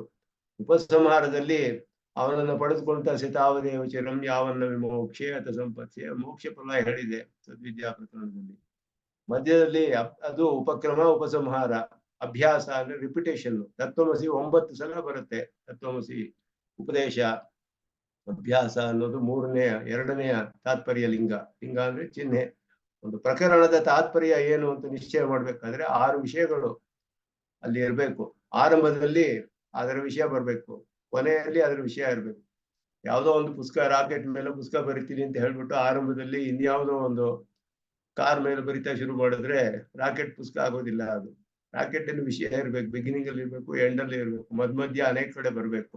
ಅಭ್ಯಾಸ ಅಂತ ಅದಕ್ಕೆ ಅಪೂರ್ವತ. ಈ ಪುಸ್ತಕದಲ್ಲಿ ರಾಕೆಟಿನ ವಿಷಯ ಏನು ಅಧಿಕವಾಗಿ ಹೇಳಿದೀನಿ ನಾನು, ಅದು ಇರ್ಬೇಕು. ಇಲ್ಲೇ ಹೋದ್ರೆ ಯಾರು ಅದನ್ನು ಓದೋದಿಲ್ಲ. ಎಲ್ಲಾ ಪುಸ್ತಕಗಳು ಹಿಂದೆ ಇರೋದೇ ಅದೇ, ಆದ್ರೆ ತೆಗಿಯಲ್ಲ ಯಾರು. ನಾನು ಹೊಸದಾಗಿರ್ಬೇಕು ಅದರಲ್ಲಿ. ಅಪೂರ್ವತ ಫಲ. ಇದನ್ನ ನಾನು ಓದಿ ಏನ್ ಪ್ರಯೋಜನ ಹೇಳಿರ್ಬೇಕಲ್ಲಿ. ಮತ್ತೆ ಅರ್ಥವಾದ ಪ್ರಶಂಸೆ ಇರ್ಬೇಕು. ಇದನ್ನು ಓದಿ ಇದ್ರ ವಿಷಯ ತಿಳ್ಕೊಂಡ್ರೆ ಇಷ್ಟು ಪ್ರಯೋಜನವಿದೆ, ಇದು ಇಷ್ಟೊಂದು ಜನಕ್ಕೆ ಇಷ್ಟು ಪ್ರಯೋಜನವಾಗಿದೆ, ಹೀಗೆಲ್ಲ ಅರ್ಥವಾದ ಅನ್ನೋದು ಪ್ರಶಂಸೆ ಮಾಡಬೇಕು. ಈ ಪುಸ್ತಕದಲ್ಲಿ ಏನು ವಿಷಯ ಹೇಳಿದ್ದೀನಿ ಅದು ಬಹಳ ಉತ್ಕೃಷ್ಟವಾದದ್ದು, ಎಲ್ಲರೂ ತಿಳ್ಕೊಳ್ಬೇಕಾದ್ದು. ಈಗೆಲ್ಲ ಪ್ರಶಂಸೆ ವಾಕ್ಯಗಳು ಬರಬೇಕು ಅನೇಕವಾಗಿ. ಅದರ ಜೊತೆ ಉಪಪತ್ತಿಗಳು ಇದನ್ನೆಲ್ಲ ಸಕಾರಣವಾಗಿ ಸ್ಥಾಪನೆ ಮಾಡಿರ್ಬೇಕು. ಸುಮ್ಮನೆ ಸ್ಟೇಟ್ಮೆಂಟ್ ಮಾಡ್ಕೊಂಡು ಹೋಗ್ತಾ ಇದ್ರೆ ಪ್ರಯೋಜನ ಇಲ್ಲ. ವಿತ್ ರೀಸನ್ಸ್ ಎಸ್ಟಾಬ್ಲಿಷ್ ಮಾಡ್ಬೇಕು. ಇದು 6 ವಿಧವಾದ ತಾತ್ಪರ್ಯ ಲಿಂಗಗಳು ಅಂತ ಹೆಸರಿದೆ. ಷಡ್ವಿಧ ತಾತ್ಪರ್ಯ ಲಿಂಗ ಅಂತ ಹೆಸರಿದೆ. ಉಪಕ್ರಮ ಉಪಸಂಹಾರ ಅನ್ನೋದು ಮೊದಲು. ಅಭ್ಯಾಸ ಅಪೂರ್ವತ ಫಲಂ ಅರ್ಥವಾದ ಉಪಪತ್ತೀಚ ಲಿಂಗಂ ತಾತ್ಪರ್ಯ ನಿರ್ಣಯೇ. ಈ ರೀತಿ 6 ತಾತ್ಪರ್ಯ ಲಿಂಗ ಇಟ್ಕೊಂಡು ಶ್ರೀಮದ್ ರಾಮಾಯಣದಲ್ಲಿ ಶರಣಾಗತಿಯೇ ತಾತ್ಪರ್ಯ ಅಂತ ಸ್ವಾಮಿ ದೇಶಿಕನ್ ಅಭಯ ಪ್ರಧಾನ ಸಾರದಲ್ಲಿ ವಿವರಣೆ ಮಾಡ್ತಾರೆ. ರಾಮಾಯಣಕ್ಕೆ ತಾತ್ಪರ್ಯ ಏನು? ಶರಣಾಗತಿ. ಅದರಲ್ಲಿ ಆರಂಭದಲ್ಲಿ ಕೊನೆಯಲ್ಲಿ ಅಭ್ಯಾಸ ಅಪೂರ್ವತ ಫಲ ಎಲ್ಲ ಹೇಳಿದೆ. ಶರಣಾಗತಿ ವಿಷಯದಲ್ಲಿ ಶರಣಾಗತಿ ಶಾಸ್ತ್ರ ಅಂತ ನಿರ್ಣಯ ಮಾಡ್ತಾರೆ ತಾತ್ಪರ್ಯ. ಆ ರೀತಿ ಇಲ್ಲಿ ಸದ್ವಿದ್ಯಾ ಪ್ರಕರಣದಲ್ಲಿ 6 ವಿಧ ತಾತ್ಪರ್ಯ ಲಿಂಗದಿಂದಲೂ ಸವಿಶೇಷ ಬ್ರಹ್ಮವೇ ವಿಶಿಷ್ಟಾದ್ವೈತ ವಿಷಯವೇ ಮುಂದೆ ಸುದರ್ಶನ ಸೂರಿ ಹೇಳ್ತಾರೆ.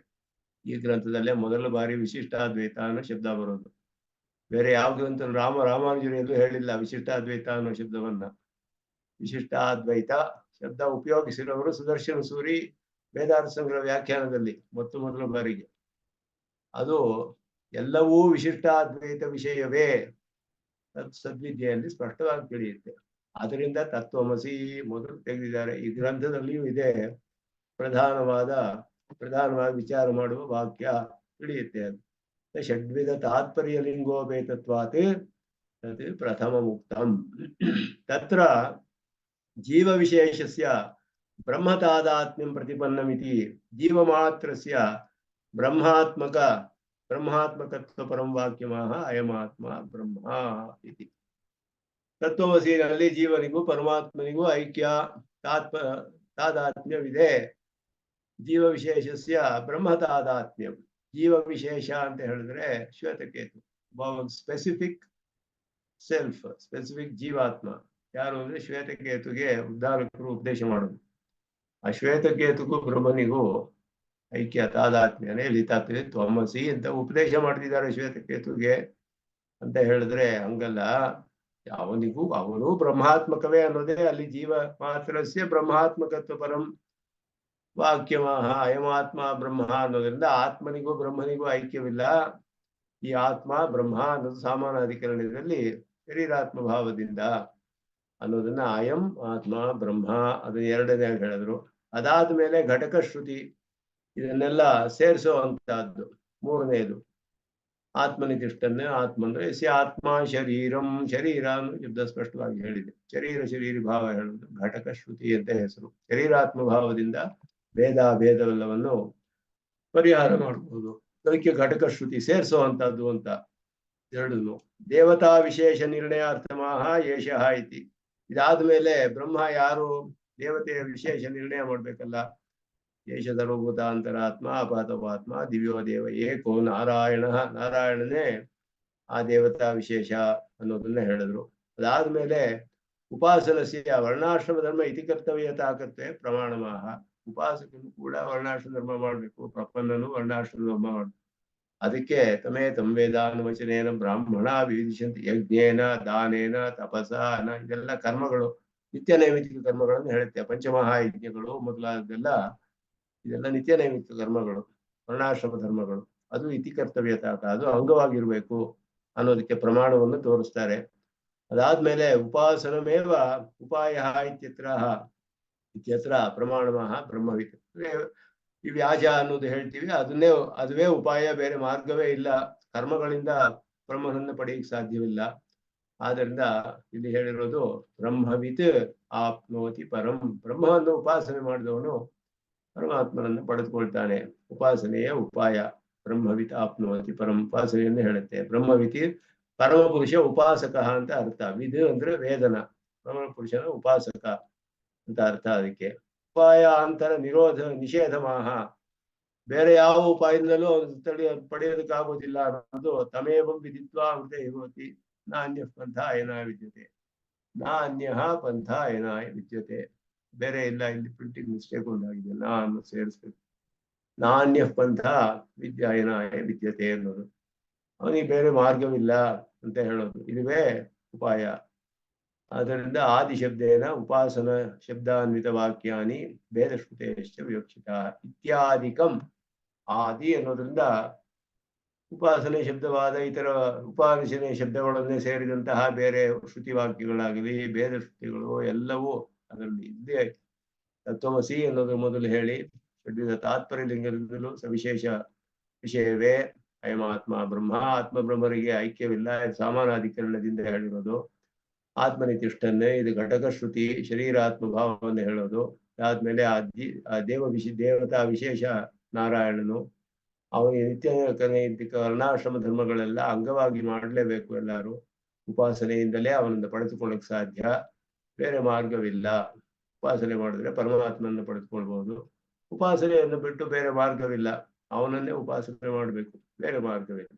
ಇಷ್ಟು ಒಂದು ಉದಾಹರಣೆಗೆ ಇಷ್ಟು ವಾಕ್ಯಗಳನ್ನ ತೆಗಿತಾರೆ ಇಲ್ಲಿ.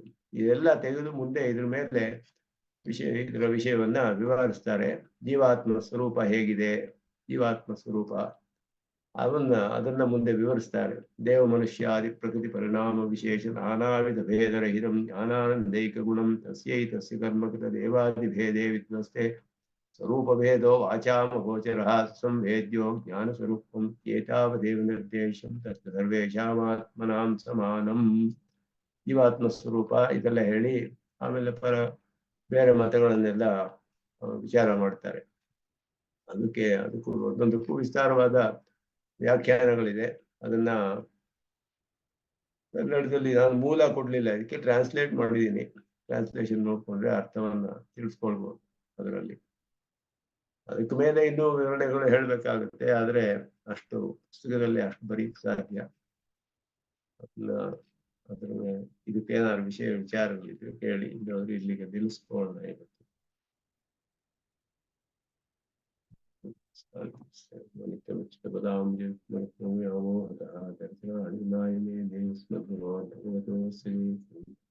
ರಾಮಾನುಜಂ ಪ್ರಪದ್ಯೆ. ಓಂ ಶನ್ನೋ ಮಿತ್ರಶಂ ವರುಣಃ ಶನ್ನೋ ಭವತ್ವರ್ಯಮಃ ಶನ್ನ ಇಂದ್ರೋ ಬೃಹಸ್ಪತಿ ಶನ್ನೋ ವಿಷ್ಣುರುಕ್ರಮಃ. ನಮೋ ಬ್ರಹ್ಮಣೇ ನಮಸ್ತೆ ವಾಯೋ ತ್ವಮೇವ ಪ್ರತ್ಯಕ್ಷಂ ಬ್ರಹ್ಮಾಸಿ त्वामेव प्रत्यक्षं ब्रह्मावादिशं ऋतमवादिशं सत्यमवादिशं तन्मामावि तद्वक्तारमावि सावि त्वक्तारम्.